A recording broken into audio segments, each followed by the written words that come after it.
cajones de ese de allá.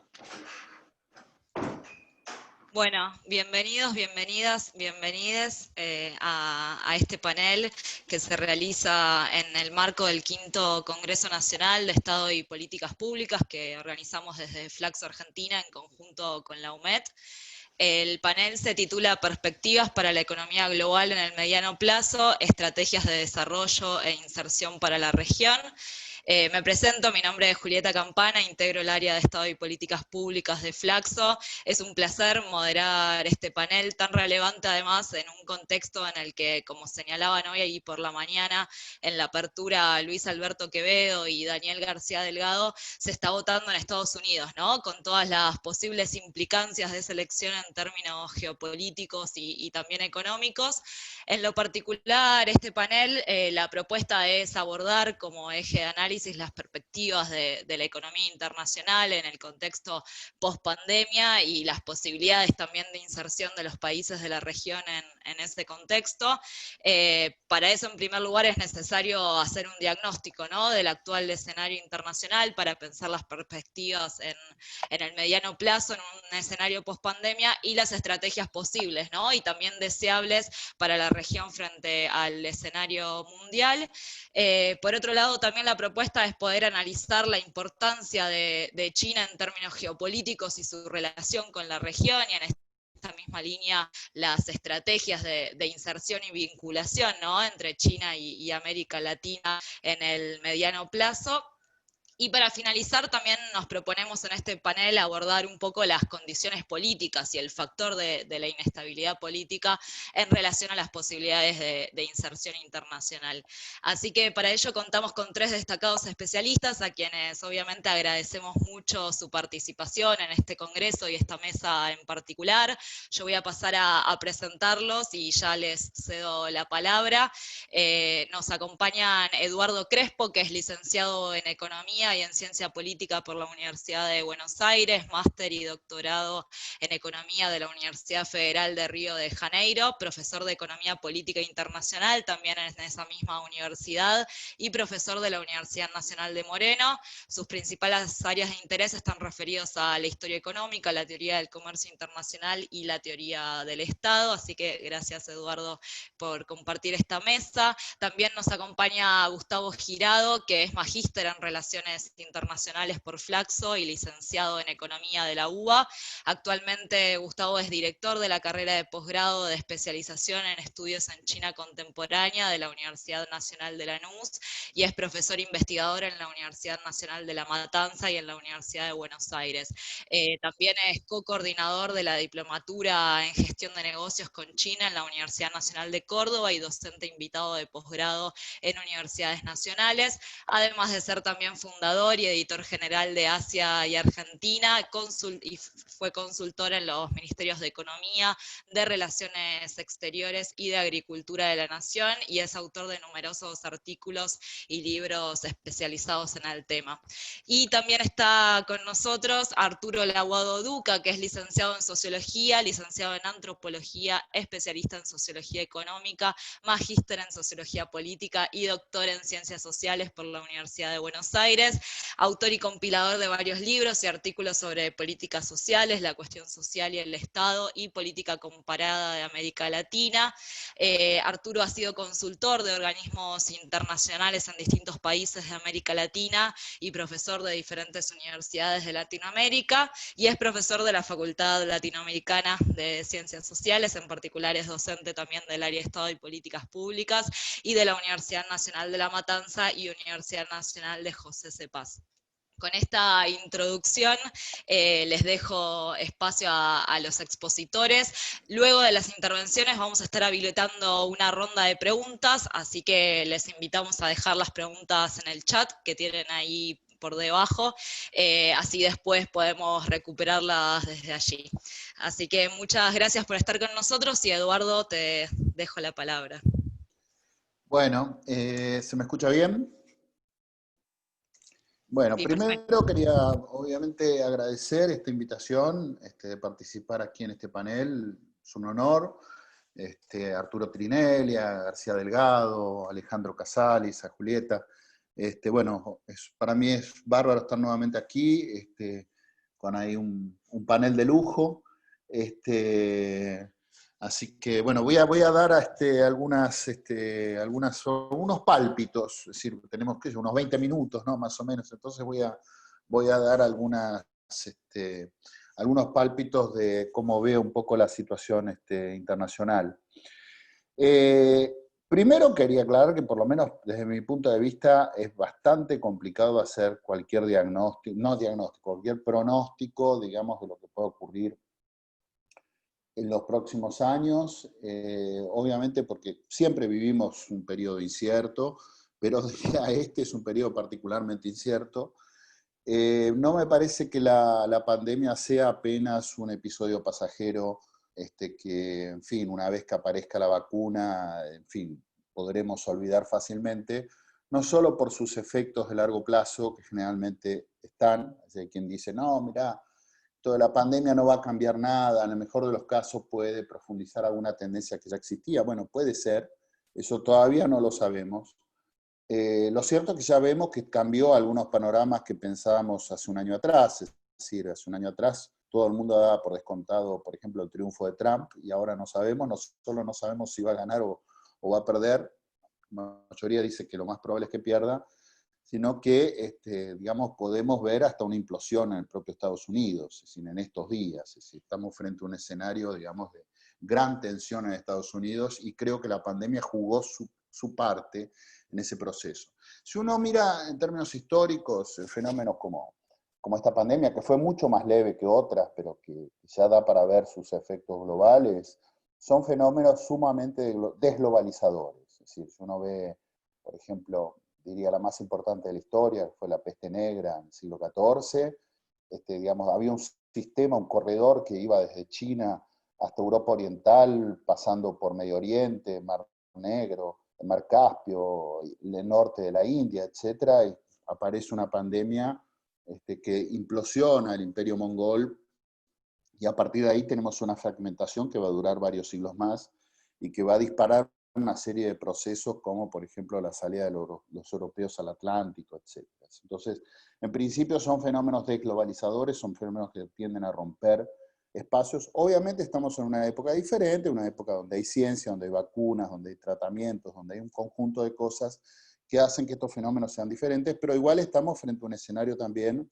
No me parece que sea apenas el de una pandemia aislada, sino que estamos frente a un cambio climático que muy probablemente va a traer episodios similares si todo continúa al ritmo en el que vamos en los próximos años. No quiero ser agorero de nada, pero me parece que no tenemos que tomar esto con liviandad.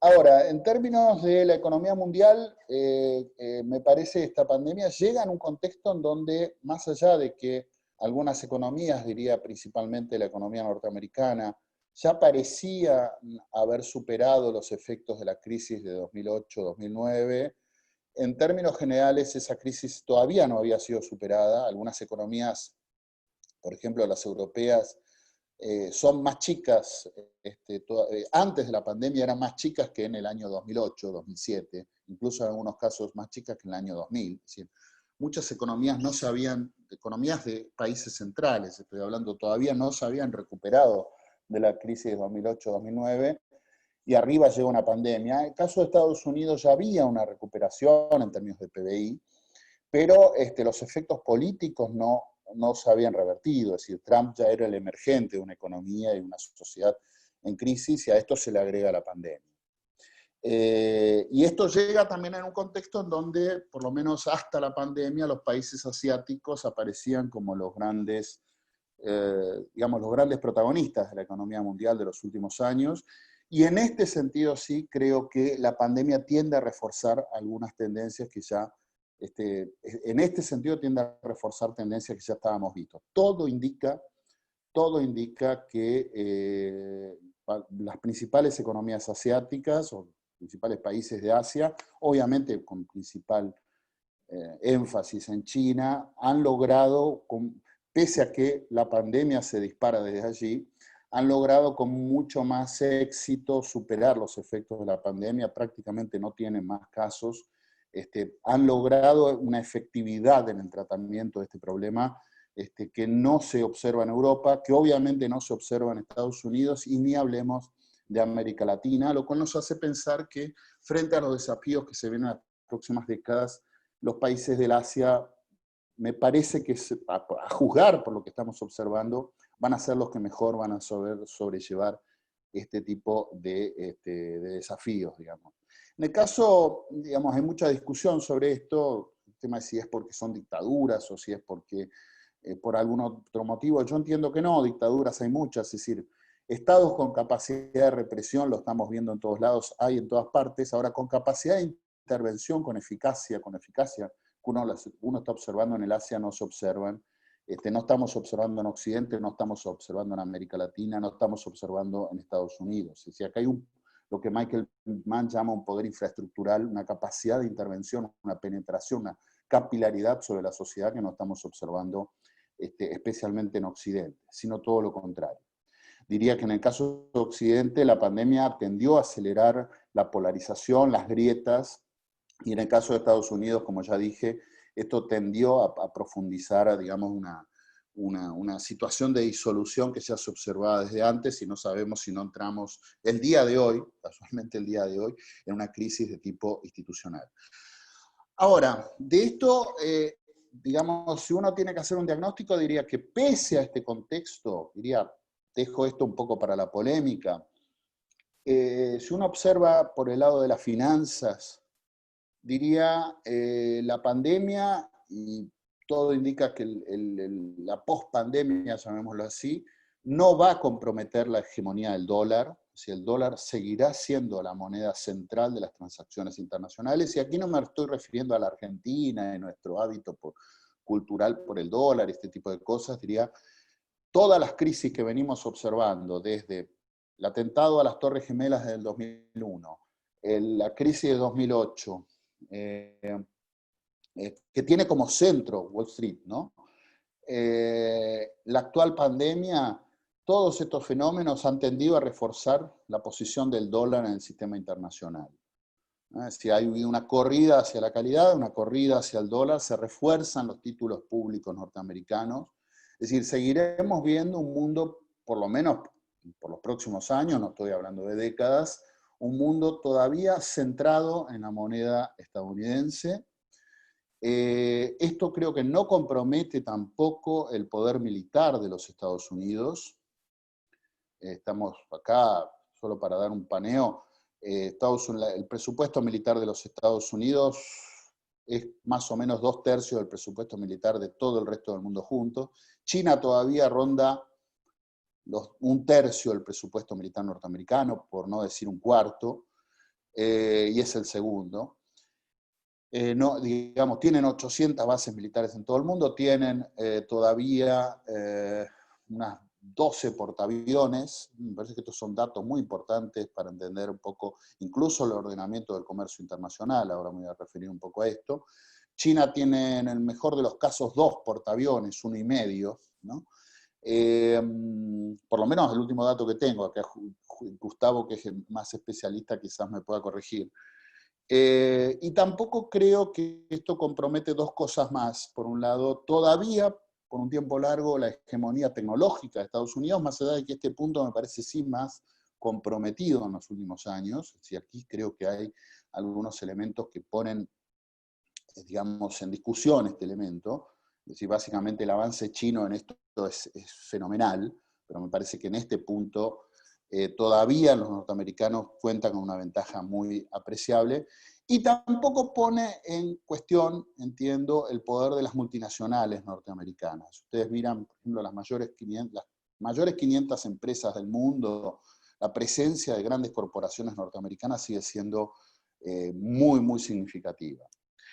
Ahora, esta capacidad de gestión imperial, en el caso de los Estados Unidos, esta capacidad de gestión que no quiere decir que hay voluntad de gestión, ¿no? Es decir, esta capacidad para ejercer el dominio mundial de los Estados Unidos parece hoy muy comprometida básicamente por una tendencia, una ruptura interna dentro del poder norteamericano. O sea, cuando aquí se habla de cuestionamiento de la hegemonía norteamericana, además siempre se habla de China o de Rusia, etcétera, como potencias que están disputando el poder internacional de los Estados Unidos, y lo que uno más bien ve es que es más probable que esto implosione por dentro, llamémoslo así, que por un desafío que venga por fuera. Así, los imperios suelen tener más esta característica de que a veces más implosionan por dentro que digamos, caen más por las contradicciones que tienen hacia adentro que por invasiones que vienen desde afuera, que después vienen, efectivamente, después confirman la tendencia, pero no parecen ser el factor fundamental de esta tendencia. Y en este sentido también existe alguna posibilidad, creo que Trump reflejó esto, ahora si pierde las elecciones veremos qué pasa, por eso diría que es un ambiente muy incierto. Con Trump hubo una tendencia del poder norteamericano a replegarse sobre sí mismo, a tratar de retirar una porción del poder militar del resto del mundo, a retirar tropas en distintos territorios, a retirar, digamos, el apoyo a instituciones internacionales que ellos mismos crearon, y esto puede dejar, esto es una posibilidad, puede dejar un poco un espacio abierto a un contexto, digámoslo así, sin una gestión internacional, digamos, una especie de, digamos, las globalizaciones, esto hay que decirlo, siempre han tenido por base algún tipo de poder, algún tipo de hegemón capaz de ejercer, digamos, algunas reglas de juego, de cumplir algunas reglas de juego, de imponer algunas normas, de aplicar sanciones y básicamente de otorgar algún tipo de infraestructura para para el comercio internacional pueda funcionar. Hay autores de base, digamos, principalmente norteamericanos, que están diciendo que esto va a estar cada vez más comprometido porque habría una tendencia en el imperio, más allá de si quien gobierna es republicano, demócrata, etcétera, a que el imperio se retire. Por varios motivos también estructurales, les ha ido bastante mal en algunos conflictos, digamos, en los que se han involucrado en los últimos años, especialmente en Irak y en Afganistán. Se autosustentan en términos energéticos, es decir, son hoy exportadores netos del petróleo, se autosustentan en alimentos, es decir, no tienen grandes necesidades ni de materias primas ni de ningún tipo de insumo básico para funcionar, de modo que podrían de hecho retirarse del mundo y que el mundo se las arregle como pueda, si es que esto, digamos, efectivamente conlleva algún tipo de problema para el funcionamiento del mundo, que entiendo que sí. Es decir, el mercado no funciona en el aire, ¿no? Estas ideas liberales de la globalización como un fenómeno que ocurre por fuerzas espontáneas del mercado, entiendo que es un fenómeno, que es un planteo falso. Siempre hay una infraestructura militar que sostiene esto. Si esta infraestructura se retira o aminora su presencia, bueno, vamos a ver otro escenario más parecido al que vimos en el periodo de entreguerras. Ahora, ¿esto qué posibilidades abre o qué contexto se abre para el desarrollo, para las posibilidades de América Latina, para la Argentina, etcétera? Bueno, entiendo lo que vamos a ver, como ya dije al principio, en los próximos años en un ascenso, seguiremos viendo, entiendo, un ascenso asiático, no porque comprometa al poder norteamericano, sino porque efectivamente vienen creciendo a tasas mayores que el resto del mundo, y el peso de la demografía va a hacer que Asia, digamos, inevitablemente, aunque en la historia no hay nada inevitable, tienda a imponerse a largo plazo. Ahí estamos hablando en el entorno del Himalaya de más de la mitad de la población mundial. Entonces, digamos, estas son todas economías que venían creciendo en el orden del 6% hasta la pandemia. Me parece que son las que más rápidamente tienden a recuperarse. Me parece que seguiremos viendo un mundo que se inclina cada vez más hacia el Asia. Con relación a otros espacios, seguiremos viendo un mundo donde los europeos ocuparán un papel cada vez menor, por motivos económicos, son economías casi todas, diría, estancadas, y por motivos también demográficos, son demografías estancadas. Entiendo que algunas regiones de África seguirán creciendo a tasas muy elevadas, porque economías, por ejemplo, que poca gente analiza, en la Argentina diría nadie, ¿no? Porque no conozco a nadie que lo haga. Economías como Etiopía, por ejemplo, seguirán creciendo a tasas muy elevadas, se están convirtiendo, digamos, en parte de redes, de cadenas de valor, digámoslo así, globales, y me parece que es una tendencia que seguiremos observando. Y la pregunta es qué pasa con América Latina, por lo menos una de mis preguntas es, bueno, ¿qué tiende a pasar con nosotros? América Latina me parece que en todo este escenario es el continente que está más, ¿cómo decirlo?, más perdido. Diría las principales economías de América Latina, Brasil, México y Argentina especialmente, si miran la performance de los últimos años, estamos hablando de, en el caso de Brasil y Argentina directamente, estamos hablando de economías que están entre 10 y 15 puntos, antes de la pandemia, entre 10 y 15 puntos per cápita abajo del 2000, en el caso de Argentina 2015, Brasil 2013. Economías que están antes de la pandemia entre 8 y 15 puntos abajo de lo que estábamos en el 2013. En el caso de México no tanto, pero igual estamos hablando de una economía que no crece hace muchos años, que tiene salarios más bajos que en la década del 40, para que se den una idea en el contexto que estamos, y estas son las tres principales, y diría que son las tres que tuvieron más éxito durante el periodo de la sustitución de importación. Después tenemos un conjunto de pequeños países, digamos Chile, Perú, la propia Bolivia, que por suerte ahora recupera, digamos, la democracia, etcétera, que les ha ido un poco mejor como exportadores de recursos naturales, pero no mucho más, ¿eh? En algunos casos con mejoras sociales, en otros no. Diría especialmente Perú no hay mejoras sociales, Chile muy pocas mejoras sociales en los últimos años. Tal vez Bolivia haya sido el caso más exitoso, pero justamente en un contexto de polarización política creciente, de golpismo, etcétera, que hemos visto. De modo que en el caso de América Latina entiendo que tenemos el continente más complicado. Ha habido un proceso de desintegración regional en los últimos años, que de no haber cambios políticos significativos, entiendo, va a proseguir. Y en el caso particular de la Argentina y en alguna medida también de Venezuela, es un caso un poco aparte, también a esto se le agrega una inestabilidad macroeconómica muy significativa, es decir, una situación de, digamos, de evaluación permanente, salida de capitales, etcétera, que no es lo que se observa en el resto de la región, donde hay macroeconomías un poco más estables, pero donde tampoco se observa un proceso de desarrollo, digamos, haya algo parecido a lo que a veces llamamos como un modelo, digamos, bien definido de hacia dónde vamos.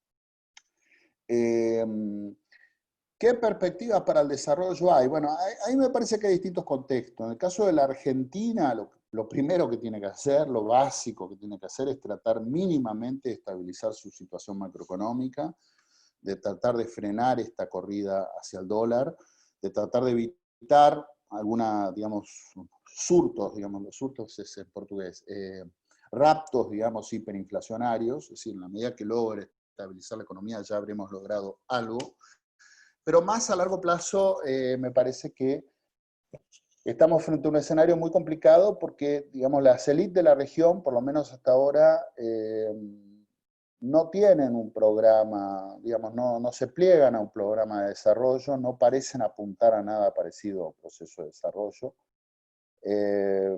Básicamente están muy bien en el contexto internacional actual como exportadoras de commodities. De hecho, hay muchos incentivos en esa dirección, no parece haber contexto que favorezca algo muy diferente, y en general se oponen, bloquean, vetan cualquier alternativa en sentido contrario. Y los gobiernos de base popular, diría, son muy débiles, como para imponer un proyecto de otra naturaleza, y no hay ningún contexto internacional que tienda a favorecer una salida de ese tipo. Ahora, ¿por qué lado podemos ser mínimamente optimistas? Entiendo que el optimismo viene precisamente del tema del ascenso de nuevos actores en la economía internacional. Por lo menos desde mi punto de vista, no creo que una economía, digamos, no sé cuántos minutos tengo, veo ahí como algunas señales, no, ¿estamos bien?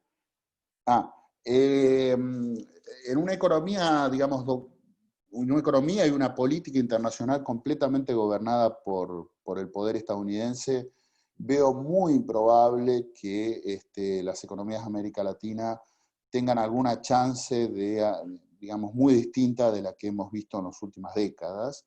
Y me parece que aparecen algunas alternativas de negociación, lo cual no quiere decir ningún milagro ni nada por el estilo, pero aparecen algunas alternativas de negociación, algunas alternativas de inversión, algunas chances de integración mínimamente exitosas por el lado del ascenso principalmente chino. en menor medida ruso, en mucha menor medida indio, pero me parece que, digamos, un mundo que se corre hacia una incipiente multipolaridad ofrece más chances para la región. Desde todo punto de vista, desde el punto de vista geopolítico, desde el punto de vista económico también, desde el punto de vista de las inversiones. Ahora, un mundo mucho más multipolar, que parece ser hacia donde estamos yendo, por lo menos es lo que los propios norteamericanos están señalando cuando, digamos, declaran esta especie de guerra, digamos, por lo menos ideológica, a China.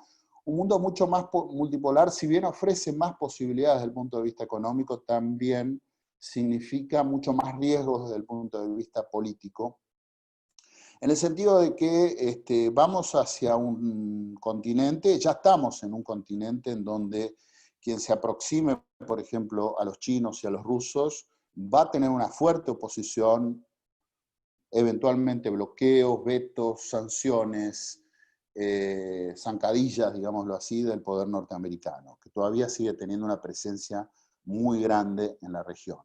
Esto es lo que hemos visto en Brasil, es lo que hemos visto, entiendo, en Bolivia, de alguna manera también lo estamos observando en Argentina. Entonces me parece que si bien este mundo más multipolar abre oportunidades en términos de inversiones, en términos de mercados, etcétera, también significa mayores riesgos, en términos principalmente de la manutención de un sistema democrático. Las élites del continente, diría mayoritariamente, y aquí también hay una contradicción, son claramente pro-norteamericanas, es decir, están dispuestas a seguir a Estados Unidos, digamos, a rajatabla, pero esto se expresa en una contradicción que es muy simple. Si uno mira los datos del Mercosur, principalmente de los últimos meses, el principal socio comercial aquí ha pasado a ser China. Entonces tenemos tenemos sociedades donde, digamos, el sistema financiero es cada vez más dependiente del norteamericano, está sumamente dolarizado, no podemos funcionar sin acumular enormes reservas internacionales en dólares. Argentina es un testimonio de ello. Tenemos élites pro-norteamericanas, medios de comunicación pro-norteamericanos, etc. Y simultáneamente, en el plano, llamémoslo así, de la economía real, en el plano de las exportaciones y también de las importaciones, somos cada vez más dependientes, y también de la inversión internacional, cada vez más dependiente de China. Y me parece que estos sistemas que parecen ir por caminos diferentes también generan riesgos bastante importantes en términos de políticos, lo que dije antes. Es decir, entonces me parece que vamos hacia escenarios muy interesantes, digamos, pero al mismo tiempo con riesgos. Y en particular me parece que en el caso de América Latina, más allá de cuál sea el plan de Estados Unidos para nosotros, si es que tiene alguno, o el plan de China para nosotros, que seguramente lo tiene, lo que no tenemos en nuestros países es una estrategia clara que hacemos en un escenario con este nivel de complejidad. Y me parece que esta estrategia no solo no está porque no somos conscientes de ello, nada por el estilo, sino que básicamente lo que tenemos son enormes contradicciones, digamos, dentro de cada uno de estos países, a cómo posicionarnos frente a este escenario. Es decir, y me parece que aquí hay posiciones irreconciliables que también significan enormes riesgos para el sistema democrático. Bueno, no sé, me parece que estamos por ahí, no sé cuánto tiempo hablé, si estamos bien, o yo preferiría ya pasar después a las preguntas y dejarle la palabra aquí a los colegas. Bueno, perfecto. Muchas gracias, Eduardo. Ahí ya empiezan a llegar algunas preguntas, así que las vamos a retomar hacia el final. Saludan también desde todos lados, desde el Comahue, desde Brasil, desde Córdoba, Rosario, Chaco. Así que estamos con un quórum más que interesante. Y Gustavo Girado, si querés, te doy la palabra. Sí, ¿qué tal? Gracias. Bueno, deben ser tus acreedores, Eduardo, que te están comunicando desde Brasil, también donde te has perdido en pandemia. Buenas tardes a todos y a todas. Gracias a Flaxo, gracias Julieta, vía de ahí está Alejandro Casalis también, gracias, y Alejandra Arkovich, que no la veo, pero es quien me convocó, y por supuesto a Gabriel García Delgado, que muy amablemente me permitió participar no solo en su maestría este año, espero que por muchos años más en la misma, sino también me convocaran para este congreso. Tomo lo que... no quiero que se olviden de lo que decía Eduardo recién al final, porque en realidad es donde yo iba a converger hacia el final, cuando llegue el tema de Latinoamérica y China, y ese tema de la incapacidad que ha tenido acá el barrio de poder decidir qué es lo que hacemos a nivel subregional respecto de China, lo voy a llevar a un registro ligeramente más dramático cuando siquiera a nivel país podemos discutir qué es lo que queremos hacer con China y tenemos fuertes desavenencias domésticas para poder discernir qué es lo que a nivel interno queremos en el futuro en nuestra relación con China. Pero en ese punto voy a terminar en ese plano es que donde voy a terminar conversando. Y como Eduardo me quitó una buena cantidad de la locución, voy a ir a China directamente porque me han pedido China en Latinoamérica para hoy. Y permítanme ir de lo general a lo particular, porque es la forma que me parece más clara. No tengo por qué suponer que se entiende el proceso chino con claridad desde cualquier lugar.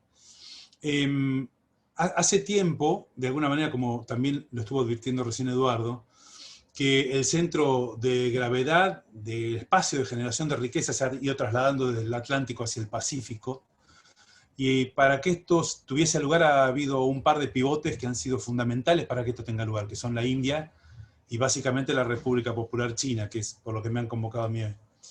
Y lo que ha pasado en China es algo que no tiene mucho antecedente, no hay mucho registro histórico de tales características. Básicamente hay 4 elementos que están llamando mucho la atención, y lo podemos decir claro con el diario del lunes, que son cosas que los podría decir en cualquier momento de la locución y no hacen al hilo argumentativo de hoy, pero son cosas que no quiero dejar de decir en esta reunión.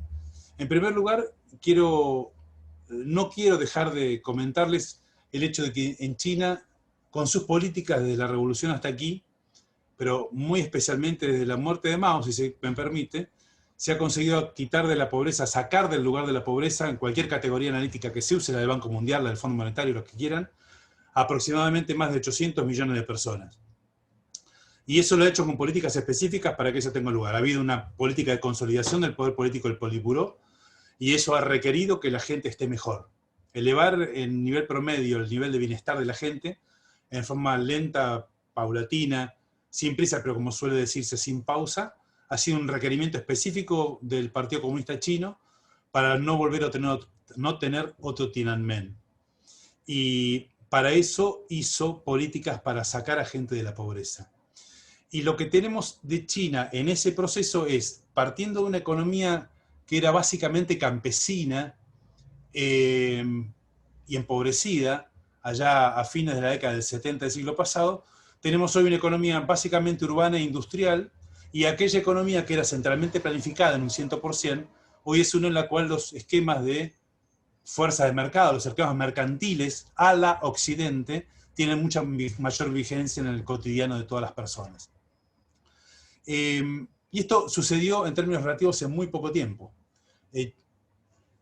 ¿Qué caracteriza a China y estoy tratando de ir para el lado latinoamericano, ¿qué caracteriza a China en todo este proceso que la ha hecho tan particular? Bueno,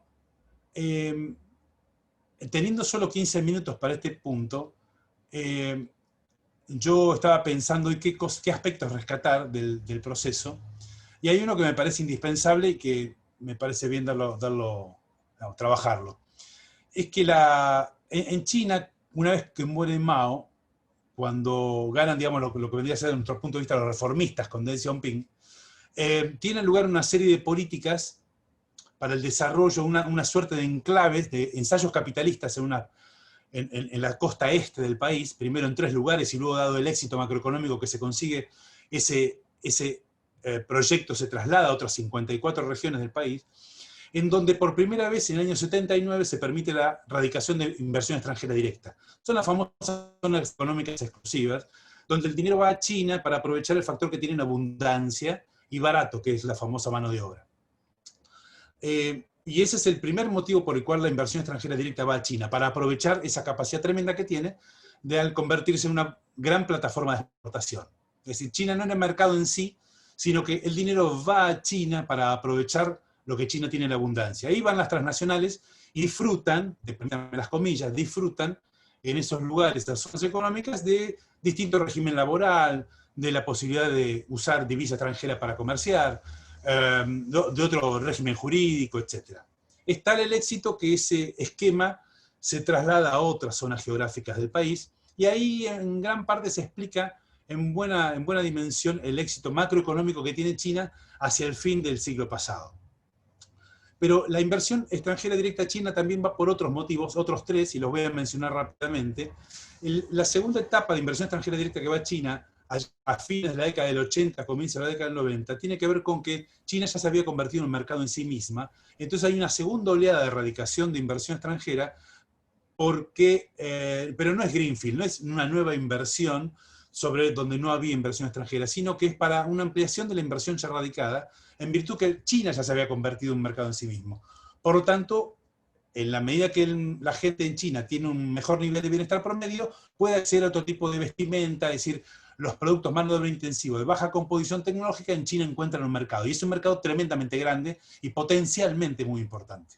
De ahí que se vistan más, usen calzado al occidente, es decir, se convierte en un mercado. El tercer motivo por el que la inversión extranjera, permítame que estoy medio rápido con esto, quiero pasarlo rápidamente, es que China, para ingresar a la OMC, para formar parte del club global, para integrarse al funcionamiento mundial, China lleva 16 años de negociación que culminan exitosamente en diciembre del 2001. Durante esos 16 años en los cuales China es un mercado potencialmente muy atractivo, China no cumple con las reglamentaciones ni las regulaciones que dominaban el comercio internacional, porque China era un paria, China no formaba parte de ese club. Entonces, ingresar al mercado implicaba someterse a reglas fitosanitarias, restricciones zoosanitarias, barreras técnicas al comercio. Era muy difícil, pero el mercado potencial era sumamente atractivo. Por lo tanto, el tercer motivo por el cual la IED va a China es, como dice el dicho, si no puedes vencerlos, únete, y saltan la frontera y se radican esas zonas económicas exclusivas ampliadas. El cuarto motivo tiene que ver ya con una cuestión más financiera, es más reciente, y es que cuando en China, ya por el 94, en un proceso inflacionario muy alto, toman unas decisiones macroeconómicas, que es la de fijar el yuan renminbi con el dólar, una especie de PEG, una paridad cambiaria que dura unos 11 años, hasta julio del 2005, entre el 94 y el 2005. 8 y pico de yuan renminbi por dólar. Y cuando pasa eso, el dinero desde afuera, si bien en China no hay un mercado libre de cambios, los dólares que van a China, pensando en términos argentinos, van y se cambian por yuan renminbi, se ponen a un interés a plazo en China y se retiran de una economía con baja inflación, con una tasa de interés positiva, cambiándose por dólar en una economía que revalúa su moneda cuando a partir de julio del 2005 China sale del PEG. Por lo tanto, el cuarto motivo por el cual la inversión extranjera directa va a China tiene que ver con un mecanismo financiero. Ese proceso por el cual China trae muchísimo dinero tiene claramente muchas consecuencias. En primer lugar, China, al aparecer como un mercado potencial y ya con su clase media creciente y elevando el nivel de bienestar promedio en forma acelerada, hace que resulte muy atractivo el mercado chino. Por lo tanto, la política del Politburó, que es la de dejar de ser dependiente de Occidente, pasa a estimular la radicación de compañías de alta tecnología en China, porque China sabe que depender del conocimiento extranjero haría que jamás pudiese progresar. Esto, así dicho en muy pocas palabras, implicó que la política del Politburó, la que hoy se la conoce como de campeones nacionales, implicó la creación de empresas, estandartes, pendones nacionales, sobre las cuales va a alinear toda la estructura industrial de pymes para abastecerlas. Esto es que hacia fines del siglo pasado y comienzo del siglo XXI, China lleva adelante políticas para que el conocimiento se genere en la propia República Popular China y hacer que esa dependencia que tenían del conocimiento, básicamente del hemisferio norte occidental, vaya siendo cada vez más reducido. ¿Cómo lo hace? Bueno, ofrece China lo único que tiene para dar a cambio, que es su mercado potencial. Esa oferta la hace a partir de ofrecer el mercado a cambio de la apertura del paquete tecnológico. Y ese cambio de apertura del paquete tecnológico es lo que el 22 de marzo del 2018 el presidente Donald Trump llama robo de propiedad intelectual, y nosotros en la literatura, desde siglos Lavín en adelante, conocimos como transferencia tecnológica. Esa posibilidad de hacerse del mercado chino por parte de las transnacionales que utilizan el conocimiento como su activo más importante, dio lugar a que con el tiempo y paulatinamente el desarrollo de muchas empresas de tecnología pudiesen generar conocimiento propio. Y esa política, apoyada por el Politburó, con mucho dinero, con mucha prueba y error, dio lugar a una gran cantidad de estos unicornios que hoy son nota de tapa de casi todos los medios a partir de la gran discusión que tienen justamente los mercados internacionales, dado que han progresado mucho y hay muchos segmentos de alta tecnología. Muchas de estas empresas tienen mucho para decir, pero básicamente en 5G y con Huawei a la cabeza. Es un tema claramente de otro seminario. Yo necesito ir para el lado latinoamericano y las políticas de China. Pero quería marcarles el segmento por el cual había seguido el Politburó para poder independizarse del conocimiento occidental. Las políticas de China implicaron incorporar las empresas chinas adentro de las cadenas globales de valor. En la medida que los procesos de globalización que marcaba Eduardo hace unos minutos dieron lugar a que los productos, las partes y los trozos en los cuales los procesos de producción se estaban distribuyendo en el mundo para hacerse a partir de una gran matriz de producción elaborada por la casa matriz en aquellos lugares donde fuese más barato y más conveniente hacerlo, las empresas chinas, con apoyo político del Politburó y fundamentalmente con financiamiento, se introdujeron en las cadenas globales de valor, tanto aguas arriba como aguas abajo, para aprender a hacer. De allí que cuando las zonas económicas exclusivas maduran, las empresas chinas de capitales chinos participan de las cadenas globales de valor, ingresando en ellas desde la parte más económica del proceso, haciendo el embalaje, haciendo la parte del aporte de la mano de obra de muy baja composición tecnológica, la parte más barata. Y en la medida que el proceso va acelerándose, las compañías chinas van aguas arriba y aguas hacia abajo de la cadena de valor, aprendiendo a hacer y haciéndose del conocimiento. En la medida que ese proceso tiene lugar, China se va convirtiendo en el escenario de un proceso muy importante y que no es muy conocido. Y es sintéticamente así. Y ahora sí, para poder incorporar África y Latinoamérica en la charla. Desde la Segunda Guerra Mundial hasta acá, el mundo que estamos enfrentando es el mundo de lo que se llama de post-Bretton Woods. El mundo que institucionalmente está preparado de acuerdo a la agenda y a la mirada de los vencedores de esta Segunda Guerra, que no incorpora en absoluto los intereses orientales, porque China estaba en guerra civil, Japón había perdido y Corea estaba en guerra civil. Entonces, los intereses de Oriente no están en ninguna de las instituciones que China hoy está cuestionando. Fondo Monetario, Banco Mundial, el sistema, básicamente todos los esquemas de gobernanza global que hoy está pateando el presidente Donald Trump y le está pegando una piña en la espalda. En todos ellos es China el que aparece como el adalid de el que asume un compromiso global de multilateralismo, de esquema de gobernanza global, incluso el que levanta la bandera de la libre competencia, tomando los pendones de esas banderas que el presidente y la administración Trump dejó a partir de enero del 2017.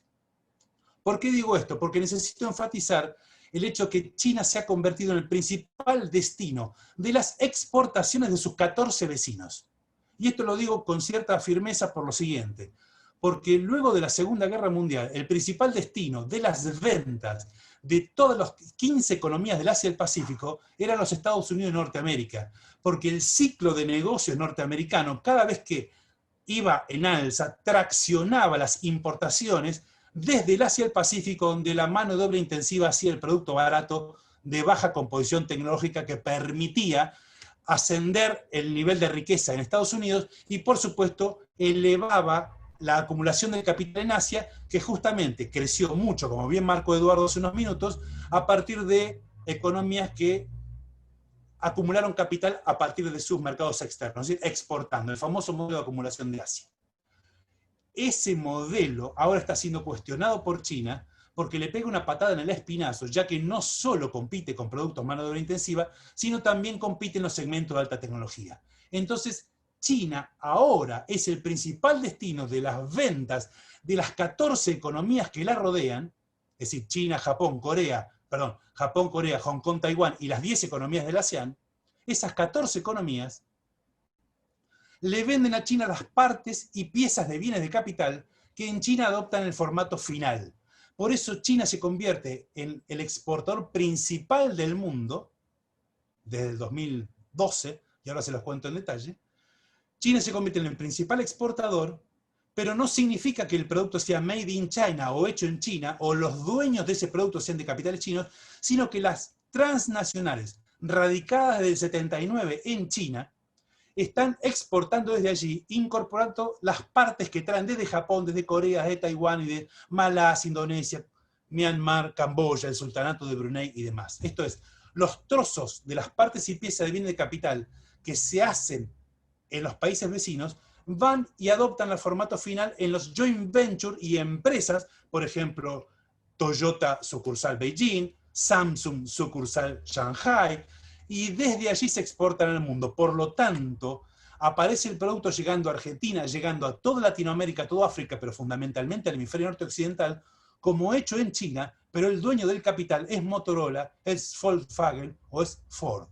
La mitad de las ventas que salen desde China están explicadas por la radicación de transnacionales en su territorio, y la mitad de las compras que hace China están explicadas, o de productos que van hacia China, están explicadas por las compras de insumos que hacen estas transnacionales. Por lo tanto, China se inserta en grandes estrategias globales y es allí donde China hace política. En esas estrategias, y de ahí viene tanto lío hoy con el hemisferio norte occidental. Primero con Estados Unidos y ahora con la Unión Europea. Insisto, es el cuarto, quinto seminario, si quieren lo charlamos después. ¿Qué pasa con ese despliegue? Esta integración de China con el mundo tiene tres mojones principales, y ahí ya voy a Latinoamérica. El primero es en el 2010, cuando China se transforma en la segunda economía del mundo, cuando es más grande que Japón. 2010. 2 años después, las compras y las ventas de China superan las compras y las ventas norteamericanas. Por primera vez se convierte en la primera economía del mundo en términos comerciales. Pero lo más importante es lo que pasa 2 años después, en el año 2014, cuando medido en paridad de poder de compra, en el PPP, Purchasing Parity Power, en paridad de poder adquisitivo, China se convierte en la economía más grande del mundo por encima de los Estados Unidos de Norteamérica. Y China sigue siendo una economía en vía de desarrollo porque es la segunda en cantidad de pobres del mundo atrás de la India. Entonces tenés que se cuestionan las instituciones de Bretton Woods por parte de una economía que se ve obligada a crear su propia institucionalidad, y de ahí el Banco Asiático de Inversión e Infraestructura, de ahí el Banco de los BRICS, de ahí los mismos BRICS, la Organización de Cooperación de Shanghái, y de ahí mucha cantidad de institucionalidad creada al calor del interés de China, ni qué decir de la iniciativa de la Franja y la Ruta, que se despliega por el resto del mundo porque necesita China socios confiables, productores de productos primarios, agroalimenticios de largo plazo, que le resulten confiables y que le provean insumos de calidad, porque necesita convertir su crecimiento en desarrollo para consolidar el proyecto político del Politburó, que el año que viene cumple 100 años el Partido Comunista Chino, en el año 2021, y en el 2049 se festejan, se conmemoran los 100 años de creación de la República Popular China. Esos dos elementos centrales a la hora de comprender el sueño chino encarnado por la política del presidente Xi Jinping y la última modificación constitucional del 2018, son los dos mojones que nunca ninguno de ustedes debe perder de vista para comprender los movimientos de hoy de Xi Jinping a nivel internacional. El interés de China se despliega por fuera de sus fronteras a partir de muchos proyectos, y hoy tiene un emblema para ello, que es la iniciativa de la Franja y la Ruta.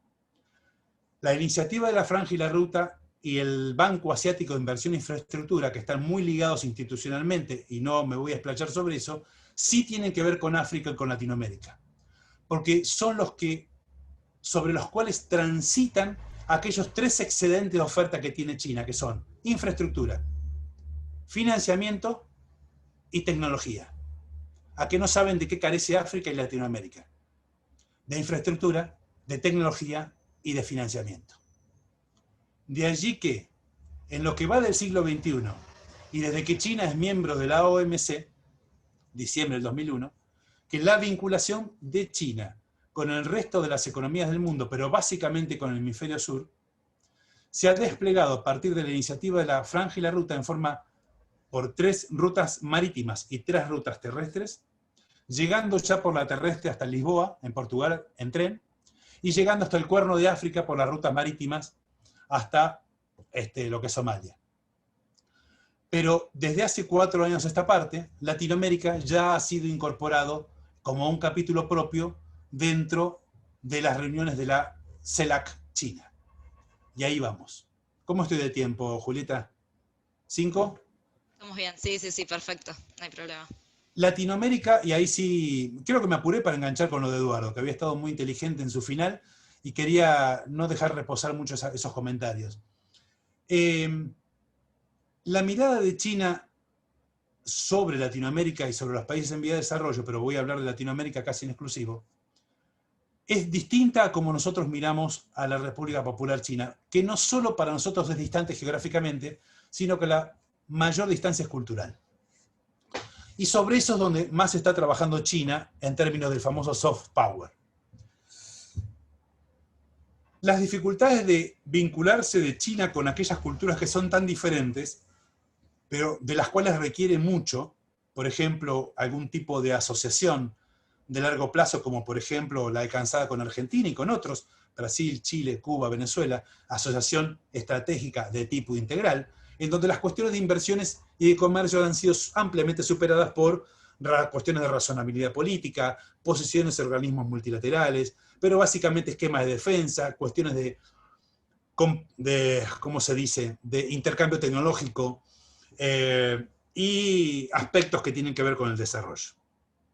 Esa agenda mucho más amplia, en países como Argentina, que han sido fuertemente dependientes del financiamiento internacional, y desde la última crisis macro, sin contar esta última, si me permiten la licencia, desde el 2001-2002, en adelante, el único espacio de financiamiento legítimo y sin condicionamiento ha sido el de la República Popular China para Argentina y para Venezuela, en virtud de nuestro desplazamiento fáctico de los esquemas de financiamiento, ya que Argentina se declara en default en su momento, y si bien siguió pagando la deuda pública, siguió pagando la que tenía con organismos multilaterales, la otra mitad defaulteada tenía que ver con organismos privados. Y esa deuda privada que Argentina dejó de pagar cayó muy mal, muy especialmente la Unión Europea, que justamente prohibió desde ese momento hasta aquí que cualquier otra empresa europea pueda hacer alguna inversión en la República Argentina.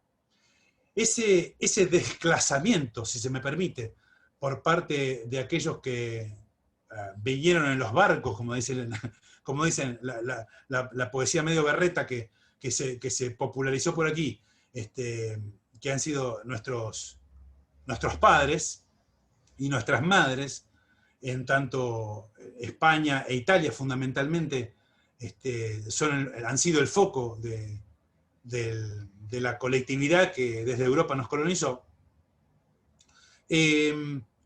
nos niega casi el reconocimiento desde nuestro último quiebre, y aparece el financiamiento de la República Popular China sin el condicionante que históricamente nos imponían los organismos que fungen como el brazo financiero de Estados Unidos con el Fondo Monetario Internacional o la Unión Europea con el Banco Mundial.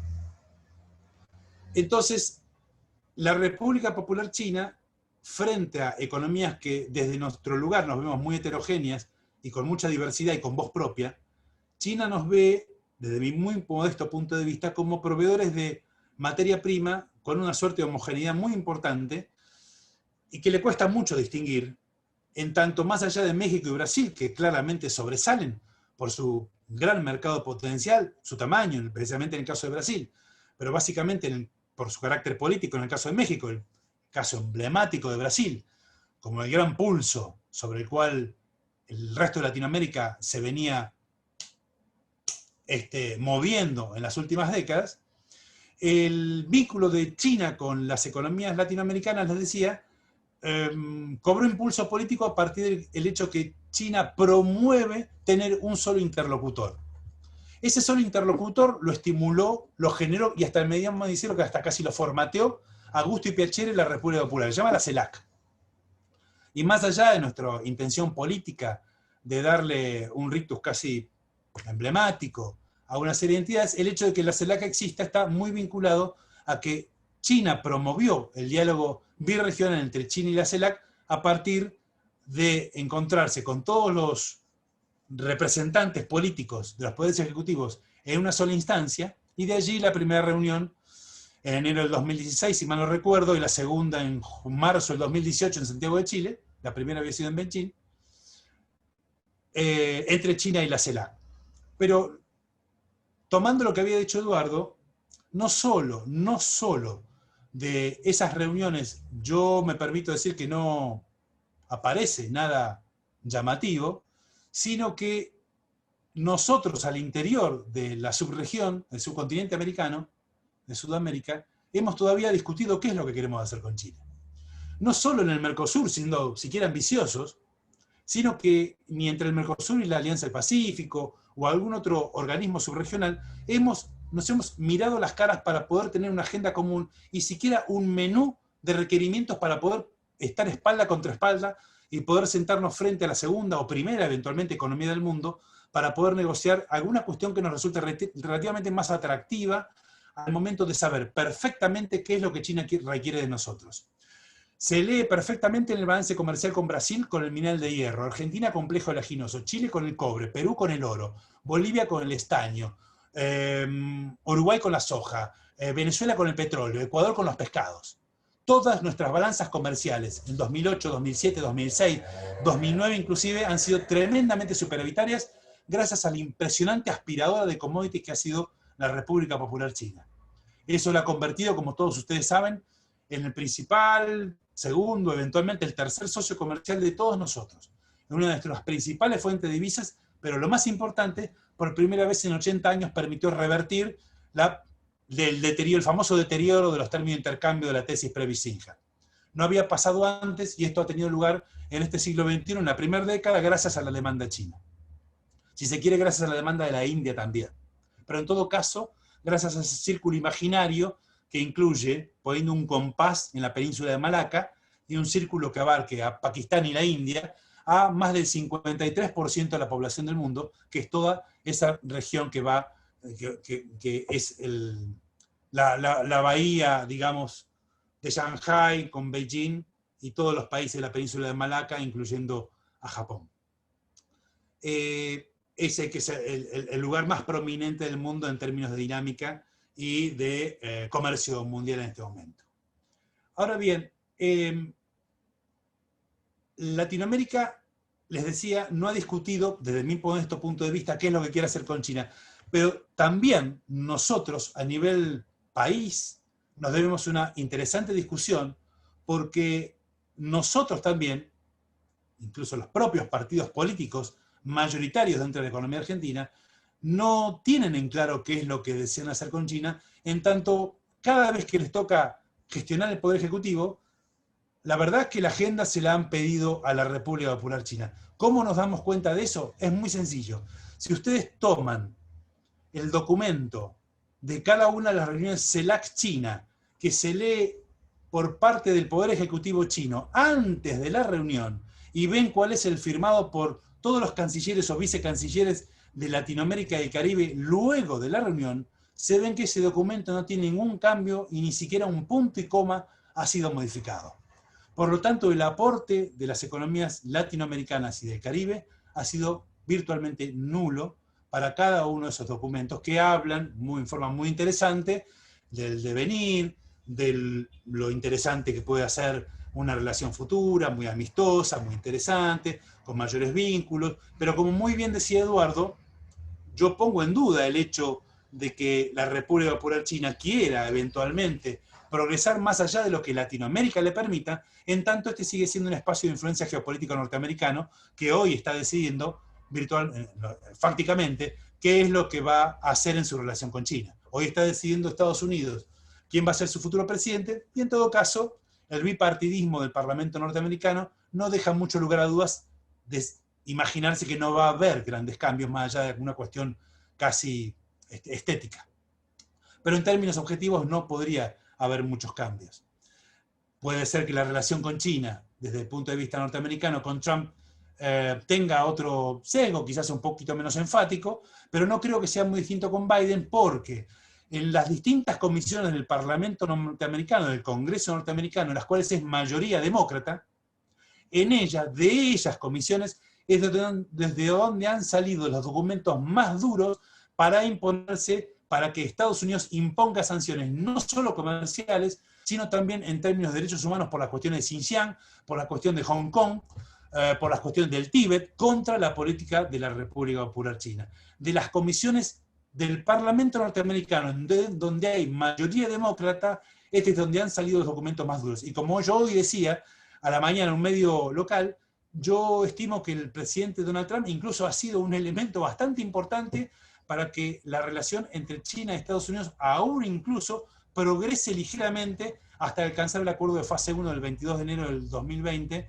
donde se acordó alguna suerte de tregua comercial y por primera vez dejaron de escalarse en las trabas arancelarias entre una y otra economía, en virtud de alcanzar un acuerdo que le permite a Estados Unidos venderle a China por $200.000 millones durante los próximos 2 años, más producto agroalimenticio, que son directamente una competencia de los productos que componen la canasta clásica de exportaciones de todo Sudamérica. ¿Con esto qué quiero decir? Que el acuerdo de fase 1 que alcanzaron y que va a evitar todos los mecanismos del mercado, por lo tanto China se obliga a comprar cosas que en términos de mercado Argentina le compra, Brasil le compra, a Uruguay, a Paraguay y a Chile, ahora la va a comprar directamente de Estados Unidos, y Trump eso se lo había anotado una victoria justamente antes de que la pandemia se desplegara por todo el mundo con su espantosa fuerza. De allí que la agenda del P2 o de la agenda bilateral entre estas dos economías, la imagino muy lejos de los intereses sudamericanos y básicamente del hemisferio sur, para ser genéricos. En términos sudamericanos, entiendo que la disputa entre estas dos economías más grandes nos afecta directamente por cuanto el presidente Trump tiene un interés muy particular en que los intereses del medio oeste norteamericano sean los considerados en esa negociación. La costa este norteamericana, representada, si se quiere, por el Washington Post o el New York Times, no son los espacios naturales de suma del Partido Republicano de votos. Y el Silicon Valley tampoco, que justamente no quiere algún problema en términos de alta tecnología con China, porque depende, hay mucha mutua dependencia entre las empresas del Silicon Valley y las empresas chinas de alta tecnología. En cambio, el medio oeste norteamericano, el famoso cinturón del óxido, todo el lugar donde se producen los productos que compiten con los de Argentina, particularmente, desde biocombustible hasta los derivados de la soja, pollo y todas partes de cerdo, sorgo también, muy especialmente sorgo, son los lugares en los cuales han sido favorecidos por la política bilateral de las negociaciones del presidente Trump, que ha tenido las consecuencias estas del acuerdo de fase 1 firmado en enero. Si gana Trump, eventualmente podría haber un acuerdo de fase 2, pero quizás tenga mucho menos énfasis en la medida que el presidente Trump ya sepa que no va a haber un tercer mandato. Si esto cambia con Biden, eventualmente yo sinceramente creo que no debería cambiar mucho, porque la parte más costosa ya ha sido asumida por el presidente Trump.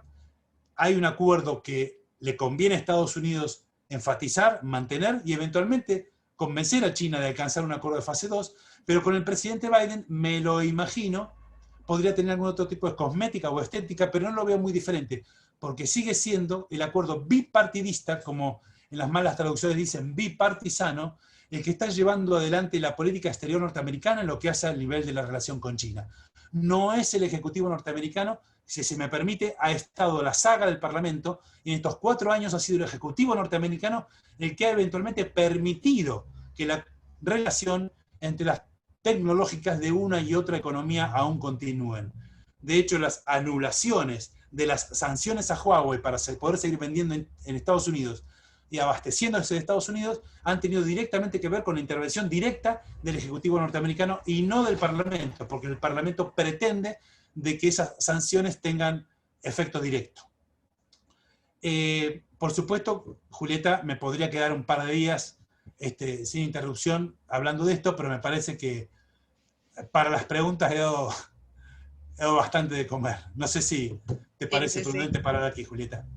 Me parece perfecto. Muchas gracias, Gustavo. Siempre es muy interesante escucharte. Hay varios mensajes lamentándose lo rápido que tenemos que ir con estos temas por el tiempo que tenemos para la mesa, pero bueno, aprovecho también para recomendar el seminario que dicta Gustavo en el área Estado y Políticas Públicas en el marco de las maestrías, que es más que interesante para poder ahondar y profundizar en estos temas. Arturo, si estás ahí, te doy la palabra. Sí. Es una reunión de espiritismo. Si estás ahí, déjate ver.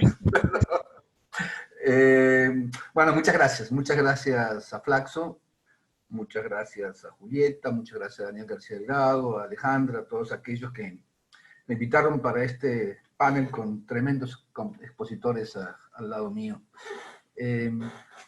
Más aún, teniendo en cuenta esos tremendos expositores, yo no voy a hablar de economía, sí. Sin embargo, muchos de los temas que yo pensaba mencionar ya han sido expuestos tanto por Eduardo como por Gustavo. Pero así todo, bueno, voy a seguir rápidamente el plan que tenía, pero voy a pasar muy rápido sobre la primera parte. Voy a hacer lo que yo creo que es un diagnóstico que dejó la pandemia para la región. Y después quiero centrarme un poco en los conflictos políticos, ya que desde mi punto de vista al menos, las oportunidades o no de desarrollo pasan fundamentalmente por la resolución de conflictos políticos nacionales. Creo que hace rato la teoría de dependencia había tirado ese dato que se nos olvidó con el paso de los años, pero cómo la inserción internacional pasa necesariamente por campos nacionales. Entonces voy a rápidamente mirar un poco en América Latina qué pasa a ese respecto. Como el diagnóstico, quisiera señalar 4 temas fundamentalmente, los que yo elegí como me parecen más sonoros, de alguna manera, más rotundos, pero que en el fondo no son sino la profundización de tendencias que venían de mucho antes, ¿verdad?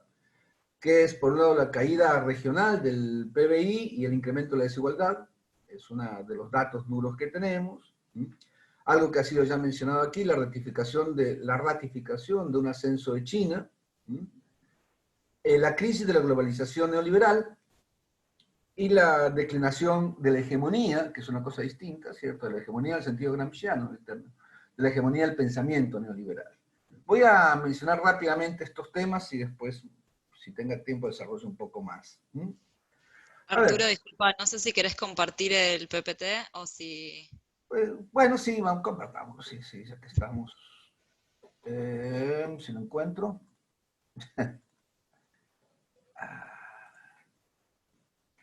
Ahí está. Perfecto. Ahí está. Perfecto. Bueno, decía que en los 4 temas que iba a trabajar, fundamentalmente, ¿cierto? Apenas los voy a mencionar, estos que han sido son más o menos conocidos.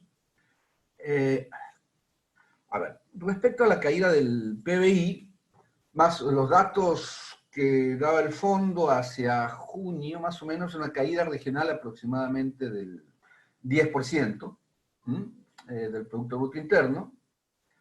Por otro lado, otro fenómeno también que se da en toda la región es la devaluación que también en promedio, para no ir país a país, es aproximadamente el 10%. Y el otro tema que es bien importante y que no se ha mencionado, que si bien tiene que ver con una tendencia que venía desde antes, que tenía mucho que ver con, por un lado, la crisis del ciclo de las commodities, pero también con la crisis de los gobiernos nacionales y populares, ¿verdad? Que es el incremento de la desigualdad, o si se cree el retroceso del Gini, ¿cierto? a niveles anteriores al 2008. Fundamentalmente amparado en cuatro grandes temas, ¿verdad? Que tienen que ver con la imposibilidad de sobrevivir durante esta pandemia en los trabajadores informales y los trabajadores vulnerables. Las mujeres con la doble o hasta triple jornada de trabajo. Las mujeres que pierden la posibilidad, las mujeres en tanto cuidadoras, no solo tienen que hacerse cargo también del cuidado del hogar y de la educación de los chicos, sino también pierden oportunidades laborales en tanto que el mercado del cuidado se ve restringido. Todos aquellos que son víctimas de las brechas digitales, o aquellos que no tienen capacidad del teletrabajo, y el incremento del endeudamiento de los hogares. Esa es la manifestación fundamentalmente de este incremento de la desigualdad, o los indicadores que nos estarían llevando a verlo. Bueno, acá están datos que son conocidos, más o menos, del Fondo Monetario, que se estaba ahora, cómo está calculaba para hacia junio de este año, julio, una caída del PIB regional del 9,4%, posiblemente sea mayor. Bueno, esta es la evolución de las monedas, respecto al dólar. Vemos que excepto Chile, que es un serrucho, en general hay una depreciación generalizada, nada nuevo, y la caída también del PBI, en este caso tomé los países, pero de esto quería señalar dos cosas.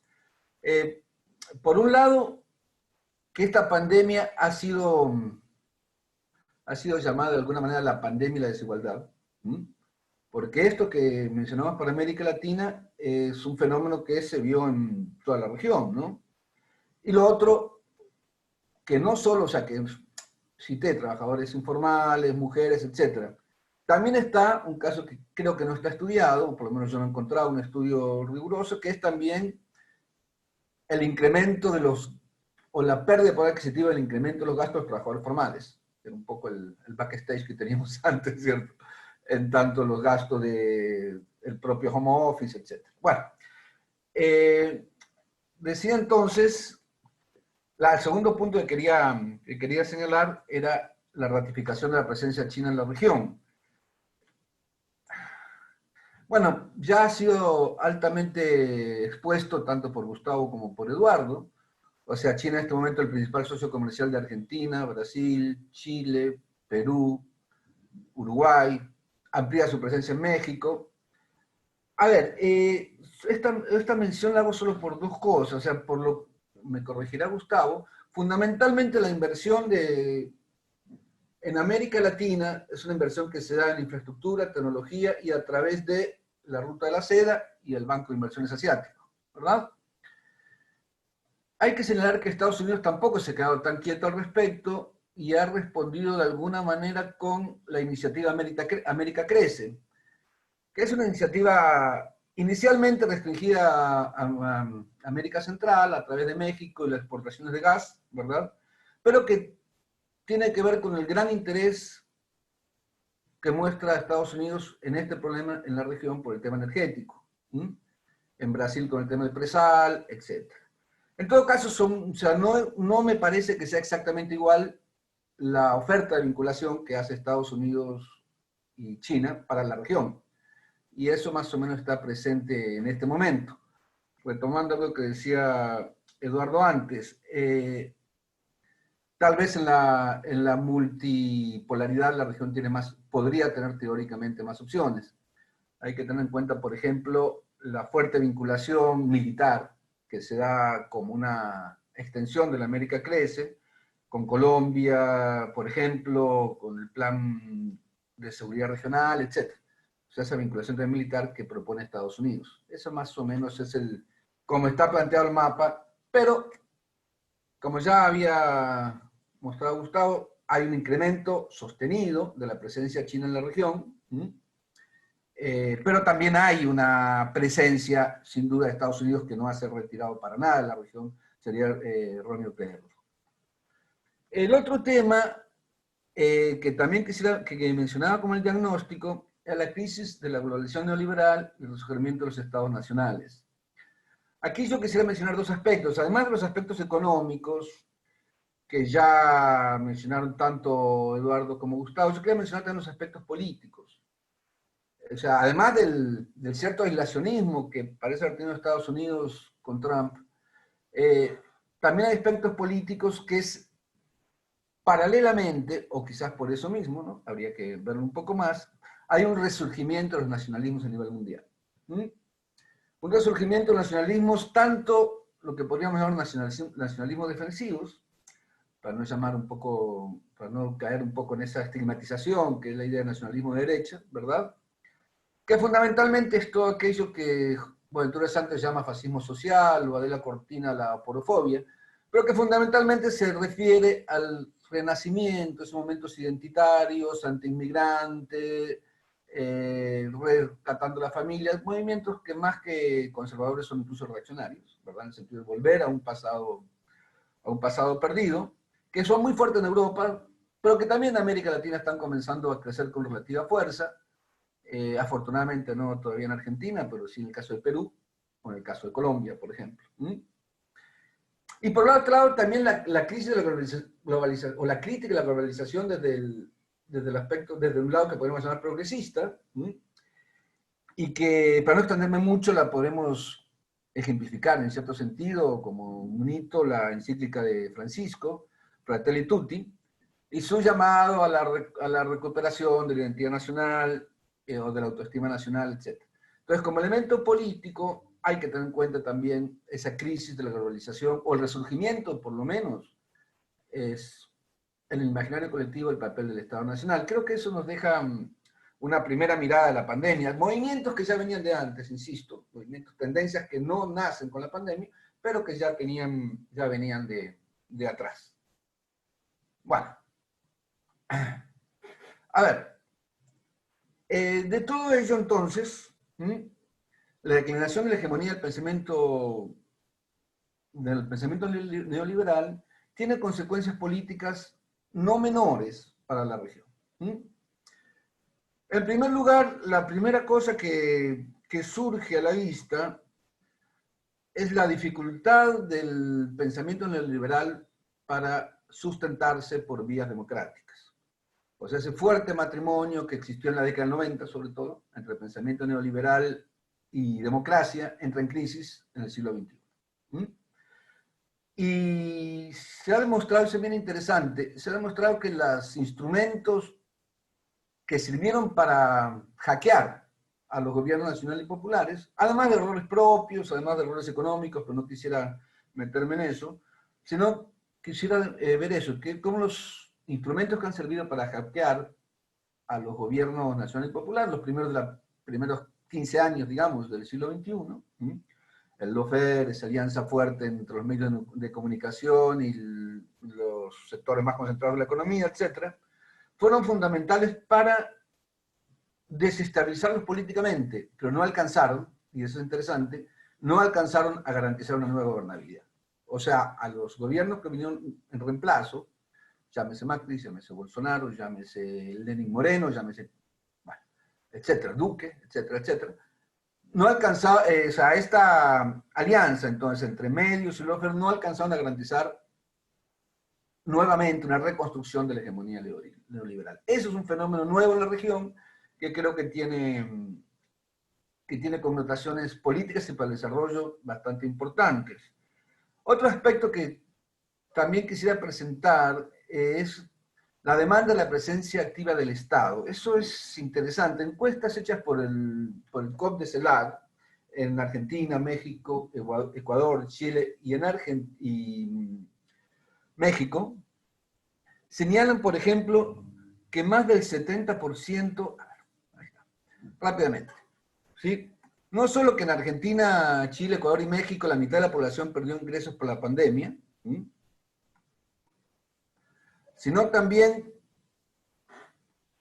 que aproximadamente en estos países se reclama nuevamente la presencia del Estado, que es un fenómeno bastante novedoso, o sea, o por lo menos un fenómeno que cuestiona esa idea de un fuerte movimiento libertario, que usualmente se propaga, digamos, cuestiona seriamente esa idea de que el libertarismo, en el sentido del libertarismo norteamericano, que acá está representado por Sper, etc., tendría una gran incención. No parece ser esa el fenómeno que prima en América Latina.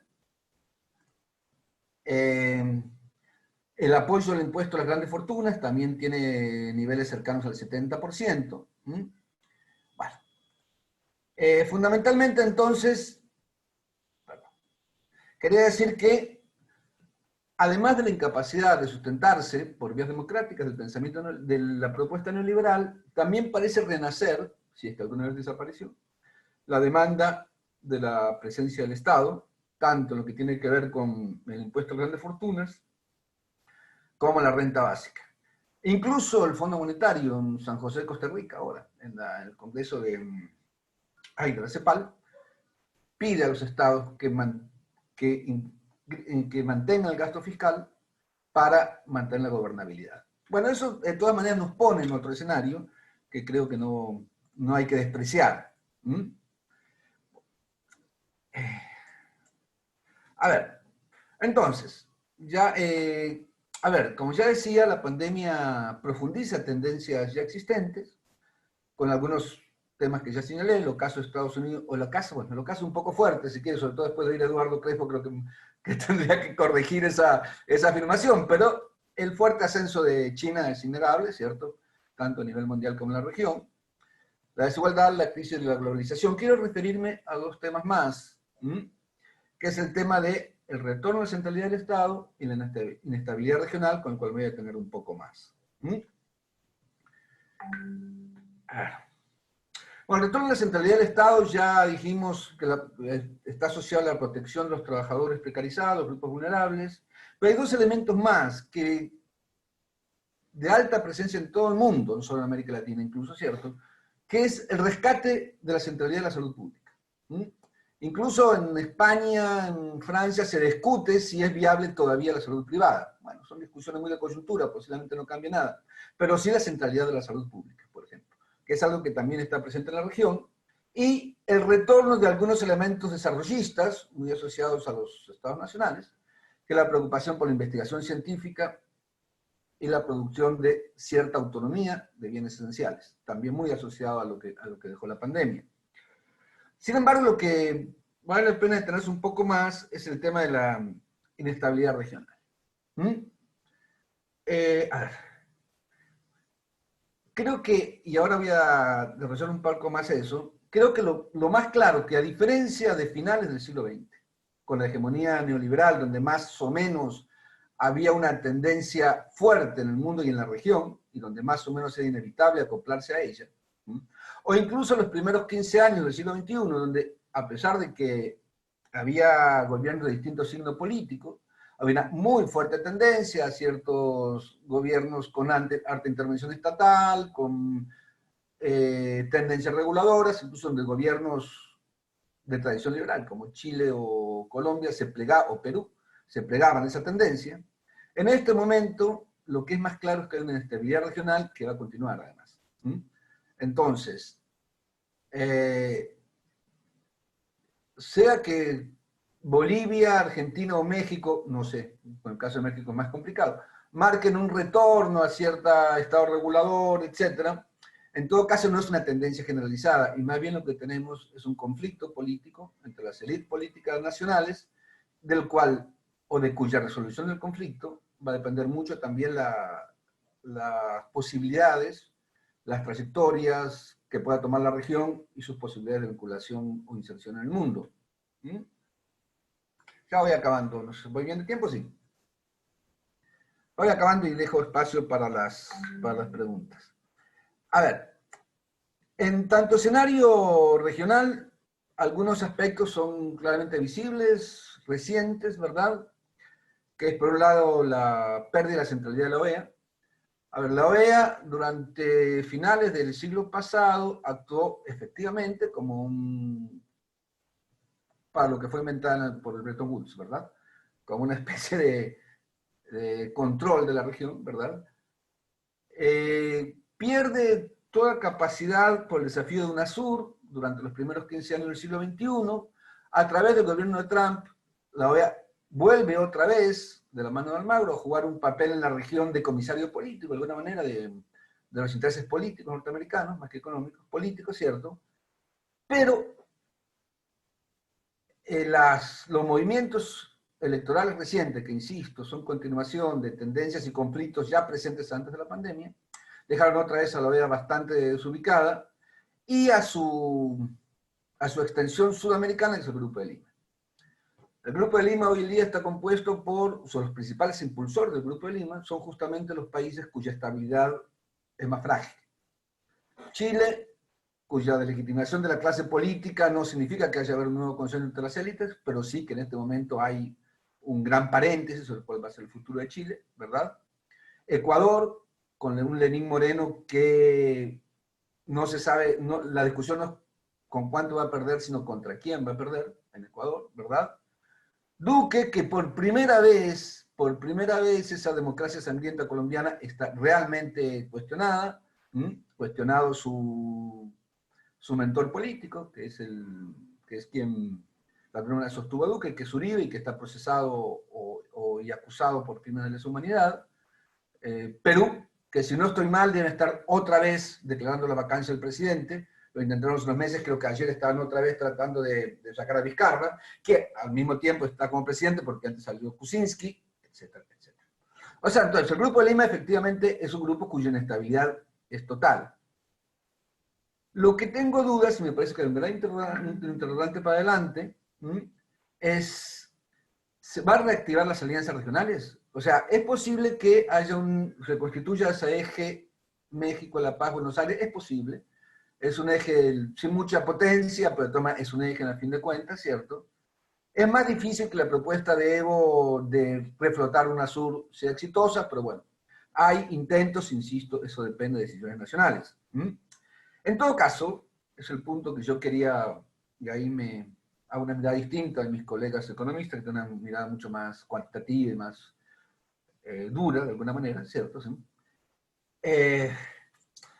O sea, no hay duda que la capacidad de aprovechar las oportunidades de desarrollo de cada país, es más o menos, estamos de acuerdo que todos los que trabajamos los temas de desarrollo, o por lo menos las capacidades estatales, tiene que ver con las capacidades de autonomía del Estado.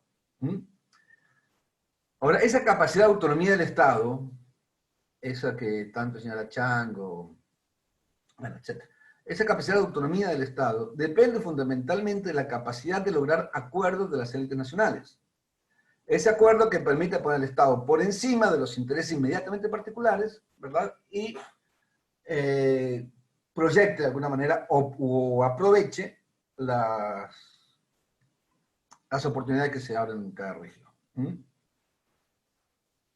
A mi modo de ver, tenemos algunas diferencias grandes, tanto con el ciclo anterior, ese ciclo que fue llamado Nacional y Popular, o del otro lado fue Rosa, la Marea Rosa, otros lo llamaron populismo, no importa, ¿cierto?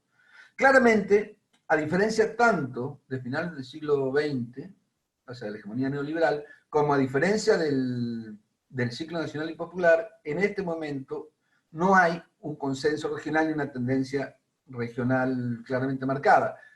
Lo único que yo veo claramente hacia adelante, fundamentalmente, es una inmensa inestabilidad política. O sea, a ver. Y cerrando ahora sí, una rápida mirada. Tenemos una primera tendencia que estaría dada por ese posible eje Argentina, Bolivia, México, que al menos, sin estar muy definido, pretende retomar ciertas políticas de desarrollo nacional, para no decir desarrollistas, que en Argentina puede tener una connotación más compleja, ¿cierto? Por otro lado, Ecuador, Chile, Colombia y Perú, e incluso Costa Rica, incluso la pacífica Costa Rica, incluso la aburrísima Costa Rica, ¿cierto?, están sumidos en un proceso de inestabilidad política muy fuerte, es decir, que Lenín Moreno tenga 10% de aceptabilidad en este momento no significa que va a retornar Correa, y que va a retornar Correa además con las alianzas que lo sostuvieron. Que en este momento Duque esté con muy poca favorabilidad, o que Perú cambie de presidente, tampoco significa que haya una tendencia claramente. Lo que sí hay en un par de países que me parece que son los que más fuertemente ataron su destino a Estados Unidos, que son Duque y Bolsonaro, ¿verdad? A pesar de la gran relación comercial que tiene Brasil con China, creo que fue en marzo de este año, Bolsonaro firmó acuerdos también comerciales muy fuertes con Estados Unidos, de favorabilidad, de acuerdos fiscales, etcétera, ¿cierto? Más el interés de las petroleras norteamericanas en el presal, etcétera. Hay una muy fuerte relación, ¿cierto? Duque ni hablar. Duque está sostenido fundamentalmente por el gobierno de Estados Unidos. Duque es uno de los gobiernos más legitimados y sobre todo más claramente asociados con la ilegalidad. Entonces, son dos países que quizás en este momento, tengan muy atado su destino a Estados Unidos. Perú sigue sin poder encontrar una guía y también de alguna manera, ahí sí como furgón del colo del movimiento continental. El Mercosur me parece que pierde mucha centralidad, sobre todo si en la medida en que se firme ese tratado con la Unión Europea, lo que podemos ver por Mercosur es por ese tratado Mercosur-Unión Europea, un reforzamiento de la primarización de América Latina, según proyecciones de la London School of Economics para 2032, no sé si lo tengo por acá, que más o menos está calculando la London School of Economics, que tendríamos un 74% de importaciones de industriales y un 35% del sector agroalimentario. Eso es un informe que hace el London LSE, ¿no? Bueno, en definitiva, entonces, para cerrar, básicamente, creo que es muy difícil tratar de hacer una perspectiva de la tendencia de la región, porque creo que es muy difícil tratar de hacer una perspectiva también de las tendencias políticas y los acuerdos de élite que se pueden hacer a nivel regional, y que creo que con mucho tiempo hay una disputa, pero además con un agravante. De alguna manera estoy convencido, no hay una legitimación del movimiento, del pensamiento neoliberal, pero tampoco hay en este momento una propuesta alternativa. Creo que la región, a diferencia de hace 10 años, carece de una propuesta alternativa. Bueno, hasta ahí dejo plantear mi exposición y más bien después vemos las preguntas, etc. Muchas gracias. Bueno, Arturo, no, muchas gracias a vos. Nos quedan 15, 20 minutitos porque nos pidieron que liberáramos a tiempo la sala para la mesa de apertura, que es justamente el cierre de este primer día del Congreso, que va a durar 2 días más. Pero voy a leerles algunas preguntas, si les parece hacemos una segunda ronda de intervenciones de 5 minutos más o menos. Las preguntas son bastante amplias, pero bueno, vamos a tratar de que puedan responder al menos en el tiempo que tenemos. Para Eduardo, pregunta Pablo Encina si es posible otra reprimarización en América Latina en un orden multipolar. Para Gustavo Girado, Diego Queiran pregunta cuáles serían las principales áreas de interés de China en Latinoamérica fuera de los commodities que puedan ser atractivas para el desarrollo de esta. También Laura de Córdoba le pregunta a Gustavo cuando plantea que China apunta a convertir su crecimiento en desarrollo, dice, pensando en la provincia de Santa Cruz, ¿qué lugar debería ocupar la educación y el conocimiento vía los procesos de formación y capacitación laboral? ¿Cómo nos debemos posicionar como ciudadanos? Se pregunta, para pensarnos en un mundo multimodal y cuando nuestros jóvenes mendigan trabajo y formación, dice Laura, y algunas un poco más generales que creo que pueden todos aportar también a estas.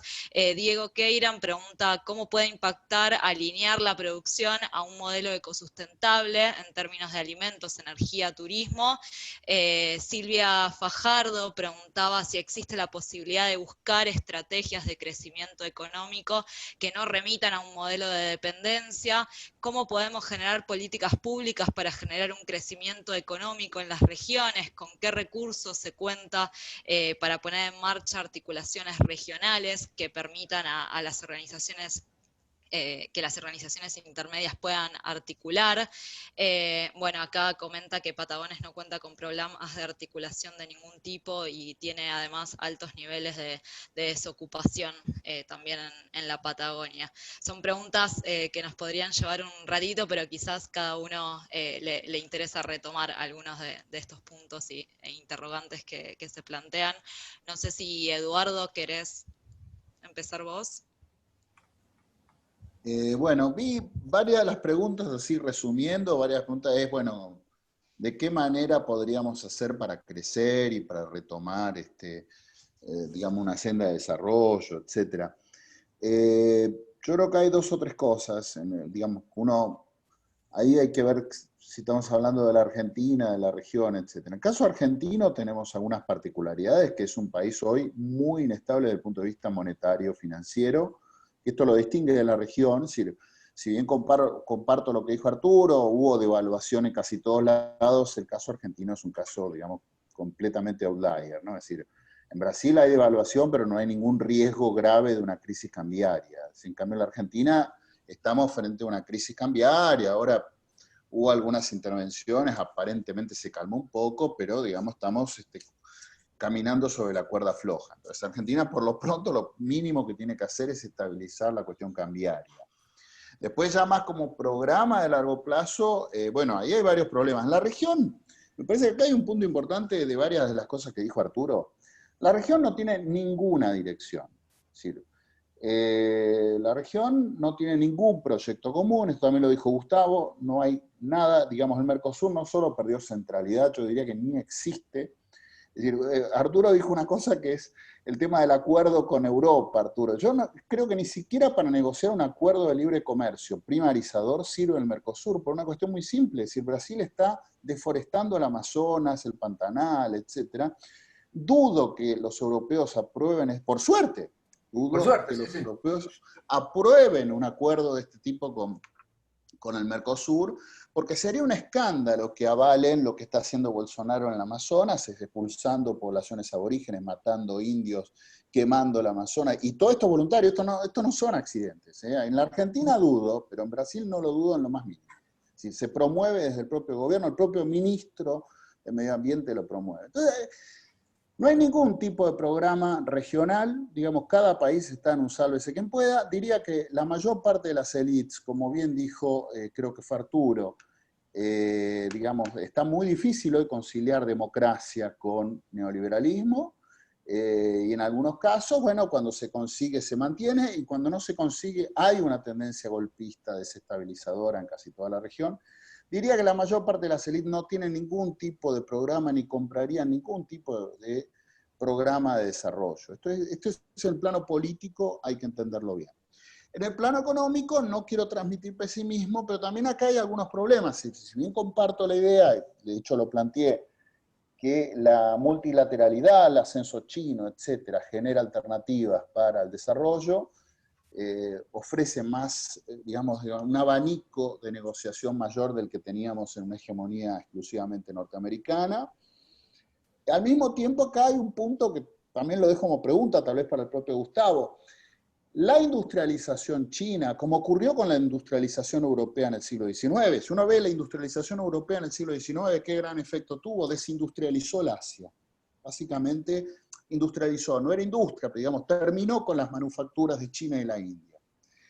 Lo que estamos viendo es que la industrialización asiática hoy tiene un efecto relativamente similar sobre el resto del mundo. Es decir, por lo menos hay muchos sectores en Europa, en Estados Unidos y diría en América Latina que vienen sufriendo procesos parecidos. Es muy difícil competir con los chinos, para ponerlo en otros términos. Es decir, no sé si puede haber algún tipo de industrialización vía libre mercado, o por lo menos libre comercio en la región.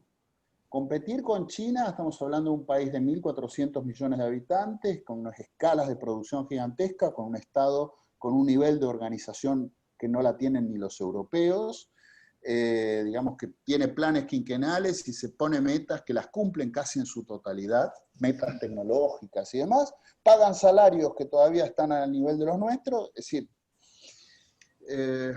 cómo competir con eso, ¿no? Es una aplanadora, digamos, y me parece que es una aplanadora que está sobre todos nosotros. Entonces, algún tipo de estrategia de industrialización que no sea complementaria a la China, dígase, venderle algún commodity, alimentos, los chanchos, alguna cosa por el estilo, está difícil.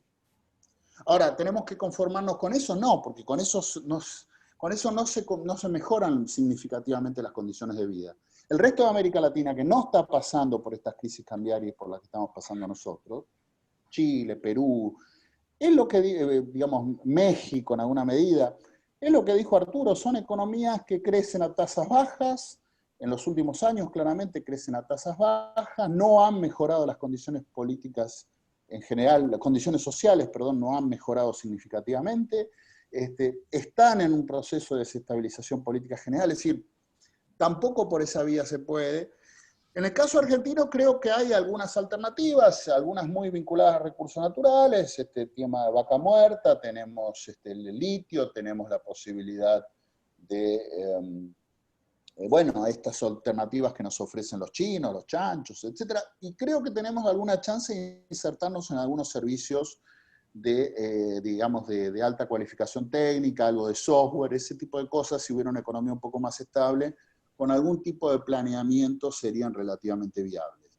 Pero, digamos, no está fácil la situación, sobre todo en un contexto regional que no solamente no tiene dirección, no solamente es inestable desde el punto de vista político, sino que tiene una injerencia persistente y cada vez más complicada. Como bien dijo Arturo, no estamos en la década del 90, en donde había una coincidencia entre neoliberalismo y democracia, donde tenemos una injerencia permanente de, diría abiertamente, Estados Unidos, con élites locales que apuntan a desestabilizar la democracia. Entonces, estamos en un escenario muy complicado. Ahora, alternativas creo que hay, pero no es tan fácil. Es decir, una industrialización a la vieja usanza, como la que tuvimos con la sustitución de importaciones, con China en el mercado mundial, olvídense. Es decir, hacer un catch-up con Alemania, que pagaba salarios alemanes en su época, o con Estados Unidos, o con Francia, me parece mucho más viable que hacer un catch-up con China, con las escalas de producción que tienen los chinos, con el nivel de planificación que tienen los chinos y con los salarios que tienen los chinos. Entonces, me parece que es un escenario un poco más complicado que el que enfrentábamos antes. Solo eso. Aprovecho, por un tema de tiempo, Julieta y Eduardo, que yo hubiera respondido algo muy parecido a lo que dijo Eduardo, pero me tiró ahí una soga y la voy a agarrar porque voy a ser ligeramente más optimista que Eduardo por 2 o 3 cositas. En diciembre pasado yo estuve en China y la verdad que las preguntas que recibía de la gente que me había llevado respecto a lo que pasaba con Latinoamérica me asustaban bastante porque el grado de incomprensión respecto a lo que sucede acá es absoluto. Me preguntaban a mí qué pasa, bueno, les cuesta entender cómo un país que hace tanta comida tenga tanta gente con hambre, y les costaba entender mucho los procesos políticos latinoamericanos de la misma manera que me cuesta entenderlos a mí. No seamos ingenuos con eso. Pero lo que quería decir, para coincidir con Eduardo, pero ahora para distinguirme ligeramente, es que los comentarios de Eduardo recién, me parece a mí, seguramente me equivoco, es por la velocidad con la que hay que explicar, está planteado todo de una manera casi hasta diría complementaria. Hacer las cosas en forma total o no hacerlas. Y yo tengo la sospecha de hace bastantes años que trabajo en que no tenemos otra salida que tiene 2 caminos.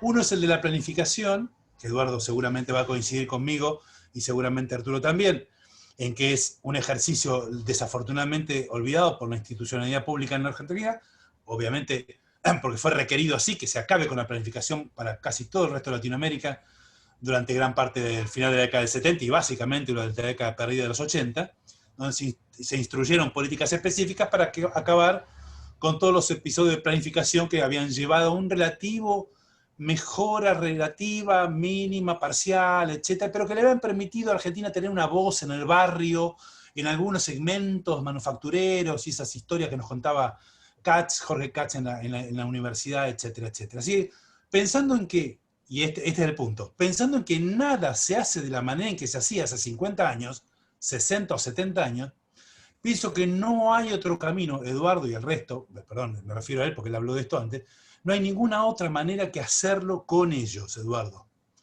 Entonces yo estoy convencido de que esto que acaba de suceder con los cerdos, todo el debate en el medio al que adhiero como debate, pero no tengo duda de que son producto de lo que uno viene trabajando hace rato. Porque yo estoy harto de trabajar para que dejemos de venderle proteína vegetal y venderle proteína animal, simplemente porque se produzca la transformación de la proteína dentro de nuestro territorio, que implica vender más valor agregado, que es por lo que todo argentino siempre se anda quejando, de vender al exterior producto más valioso. Bueno, acá tenés un producto que por interés chino, de capitales privados chinos, con capitales privados argentinos, desean llevar a cabo una producción en la cual el Estado argentino se mete muy bien, se mete políticamente para que eso no sea un enclave en un clúster en el cual lleve a un subdesarrollo aún peor y sea malo en términos medioambientales. Se mete el Estado para regular, se mete el Estado para discriminar, se mete el Estado para distribuir y difundir esa producción en distinta escala, en distintos lugares en donde tenga más impacto. Se mete el Estado porque se mete, porque debe hacerlo desde mi punto de vista. Y si vos eso lo planificás y haces que la transformación de la proteína se haga acá, porque ellos de vos pretenden la proteína, si esto fuese exclusivamente así, ahí tenés un camino de negociación. Con capitales locales, ¿en qué aspecto? En aquellos aspectos donde la gestión china no sea capaz. ¿Por qué no es capaz? Porque ellos no hacen comida. Digo, el problema de la realización de la plusvalía de los chinos en Latinoamérica es que no tienen capacidad de gestión porque culturalmente, aunque a ustedes les sorprenda, acá hay paritarias. ¿Saben qué? No tienen idea de lo que es una paritaria. No saben lo que es una negociación salarial. Requieren gestión local. Al requerir gestión local, los obliga el joint venture, que los obliga a abrir el paquete de directorio. Eduardo, reíste, pero es así. Entonces, así como salieron huyendo de Cerro Dragón cuando se lo incendiaron, están aprendiendo a negociar y ahí tenés otros caminos en servicios y también en manufacturas en donde abren la cabeza porque muchas de las cosas que ellos estarían dispuestos a hacer en su territorio, ahora están dispuestos a hacerlos en territorios de origen de la materia prima, porque la gestión allí puede eventualmente ser o realizarse en condiciones que el capital chino podría estar en condiciones de bancarse. Dicho esto, el joint venture para mí es el camino más conveniente porque habría un paquete, aunque sea 70-30, aunque sea 80-20. Estoy hablando de las cosas que, a sabiendas de que China quiere materia prima agroalimenticia, agroalimentos e insumo industrial, y sabe dónde está, te está preguntando, bueno, ¿vos qué querés? ¿Cuál es el menú que me pones en la mesa de negociación? Si Argentina va a esa mesa de negociación sin nada, se come la agenda china. Y ahí Víctor me está cabeceando y dice que sí, porque sabe de qué estoy hablando.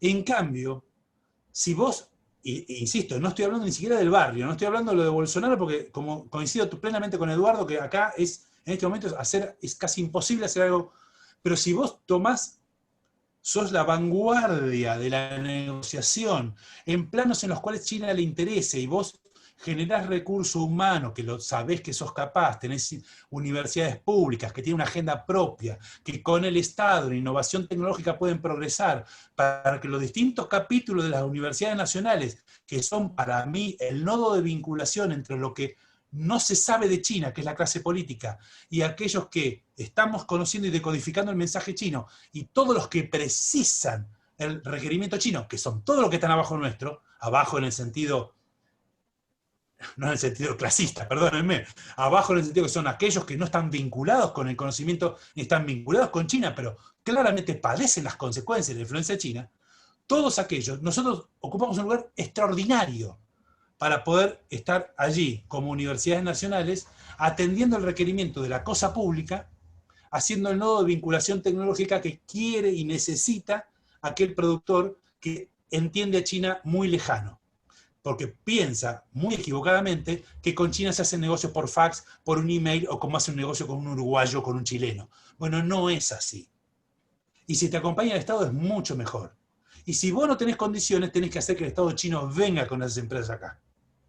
Si vos hacés que el Estado chino venga con esas empresas acá y vos estás en condiciones de hacer asociaciones en las cuales vos des lo mejor que tengas en una relación win-win, pero no de iguales, porque es la primer potencia mundial. ¿Dónde hay una relación de iguales? Si sos el 4 de copa regional, y ellos son la primera y casi segunda potencia mundial. Si vos estás en condiciones de conceder y aprender de lo que puede hacer una negociación, de ellos que requieren mucho de vos, y te están preguntando qué estás en condiciones de darme, yo pienso que ahí tenés un camino posible, porque la manera en que China ingresó en las cadenas globales de valor por la parte más empobrecida de la famosa sonrisa, que es la que gráficamente implica una cadena global de valor, yo pienso que vos tenés aún no solo mucho para aprender, sino que realmente podés hacerlo. Hay caminos para hacerlo. Y respondiendo a la pregunta patagónica, no tengo más que decir. El negocio de las hidroeléctricas está directamente... ahí hay un negocio claramente privado porque ellos no se están llevando la energía de aquí. Pero están dando un financiamiento que a vos no te da ni el Banco Mundial, no te da ni el Fondo Monetario, no te dieron, los rusos te cobraban una tasa de interés mayor. Y a pesar de que con Macri se bajó la cota, se bajaron las turbinas y se redujo la capacidad de generación de electricidad, con lo que se redujo el capital prestado y también se redujo el horizonte de pago, a pesar de todo eso, vos estás consiguiendo que el 3% de la generación de energía del futuro de Argentina sea limpia y renovable. Vos lo estuviste perdiendo hasta ahora. Lo estás haciendo porque ellos tienen el excedente en eso. ¿Sabés qué? Estás lleno de desierto, en manos de privados que no pagan impuestos y que podrían tranquilamente ser tierras que generen riqueza para venderle a China con capitales chinos y, si querés, administrado en forma conjunta, propiedad tuya. Eso es, si eso no se hace, es de ignorantes. Si eso no se hace, es de ignorancia. Y me caliento con esto porque es muy molesto estar hace 30 años hablando de esto y vos macroeconómicamente estás cada vez peor, pidiéndole escupidera cada rato, y te das cuenta que las posibilidades están. Adhiero con lo que dijo Eduardo, que todo el sector servicios tiene mucho para dar, porque es el sector menos desarrollado de China. No hablo de la computación, no hablo de alta tecnología, hablo del sector servicios. Si no, vayan y pregúntenle a un jubilado chino cómo está viviendo. Hablen a los 600 millones de chinos que viven con un 100% de grado de ruralidad, que viven de lo que recogen de la tierra de la cual no son propietarios. Así que vamos a ver si no tenemos nada para decir ahí. Ahora, si no lo haces, es un problema tuyo. La pelota está en tu campo. No tengo ninguna duda de eso. Discúlpenme ser así, pero es como me sale. Muchas gracias, Gustavo. Nos quedan 2 minutitos, Arturo, si querés agregar algo, porque corremos riesgo de que cierre la sala. A ver, yo estoy de acuerdo con Eduardo que un desarrollo, onda sustitución de importaciones, años 60 y 70 es imposible. También coincido con Gustavo de que la planificación, aunque no la planificación indicativa de los años 60, es algo ya que fue, porque es otro mundo, mucho más ágil, más inestable, etc. Pero que es importante la planificación. Pero a todo eso, yo creo que hay un paso previo, y es el que tenemos más complicado, que son fundamentalmente la capacidad política del Estado. O sea, la capacidad del Estado para imponer una agenda. La capacidad del Estado para, a partir de esa agenda, desarrollar una autonomía que le permita aprovechar la oportunidad de desarrollo. Y ahí soy todavía más pesimista, creo, ¿cierto? Pero bueno, hasta ahí dejo el tema. Muchísimas gracias. Bueno, muchas gracias Gustavo, Eduardo, Arturo por haber compartido este panel. Sin duda nos vamos con muchos interrogantes, ahí hay muchos aplausos que se ven en las imágenes, con ganas de seguir discutiendo, ¿no? Esto en un contexto sin dudas de gran incertidumbre, donde estamos viviendo procesos vivos, valga la redundancia, y probablemente en algunos días, semanas o meses sea más que valioso volver a encontrarnos para seguir discutiendo estos temas, así que les agradecemos muchísimo, les agradecemos también a quienes han participado y les invitamos a seguir participando de los próximos 2 días de desarrollo de este 5º Congreso de Estado y Políticas Públicas. Así que muchas gracias de nuevo. Gracias a todos. Gracias a Flaxo. Gracias chao, a Edu, todos, Julieta, gente. Un Arturo y a abrazo a todos los demás. todos. Chao, Gustavo. Adiós. Chao, Gracias. Arturo. Gracias. Julieta. Gracias. Y en fin, a los que conozco.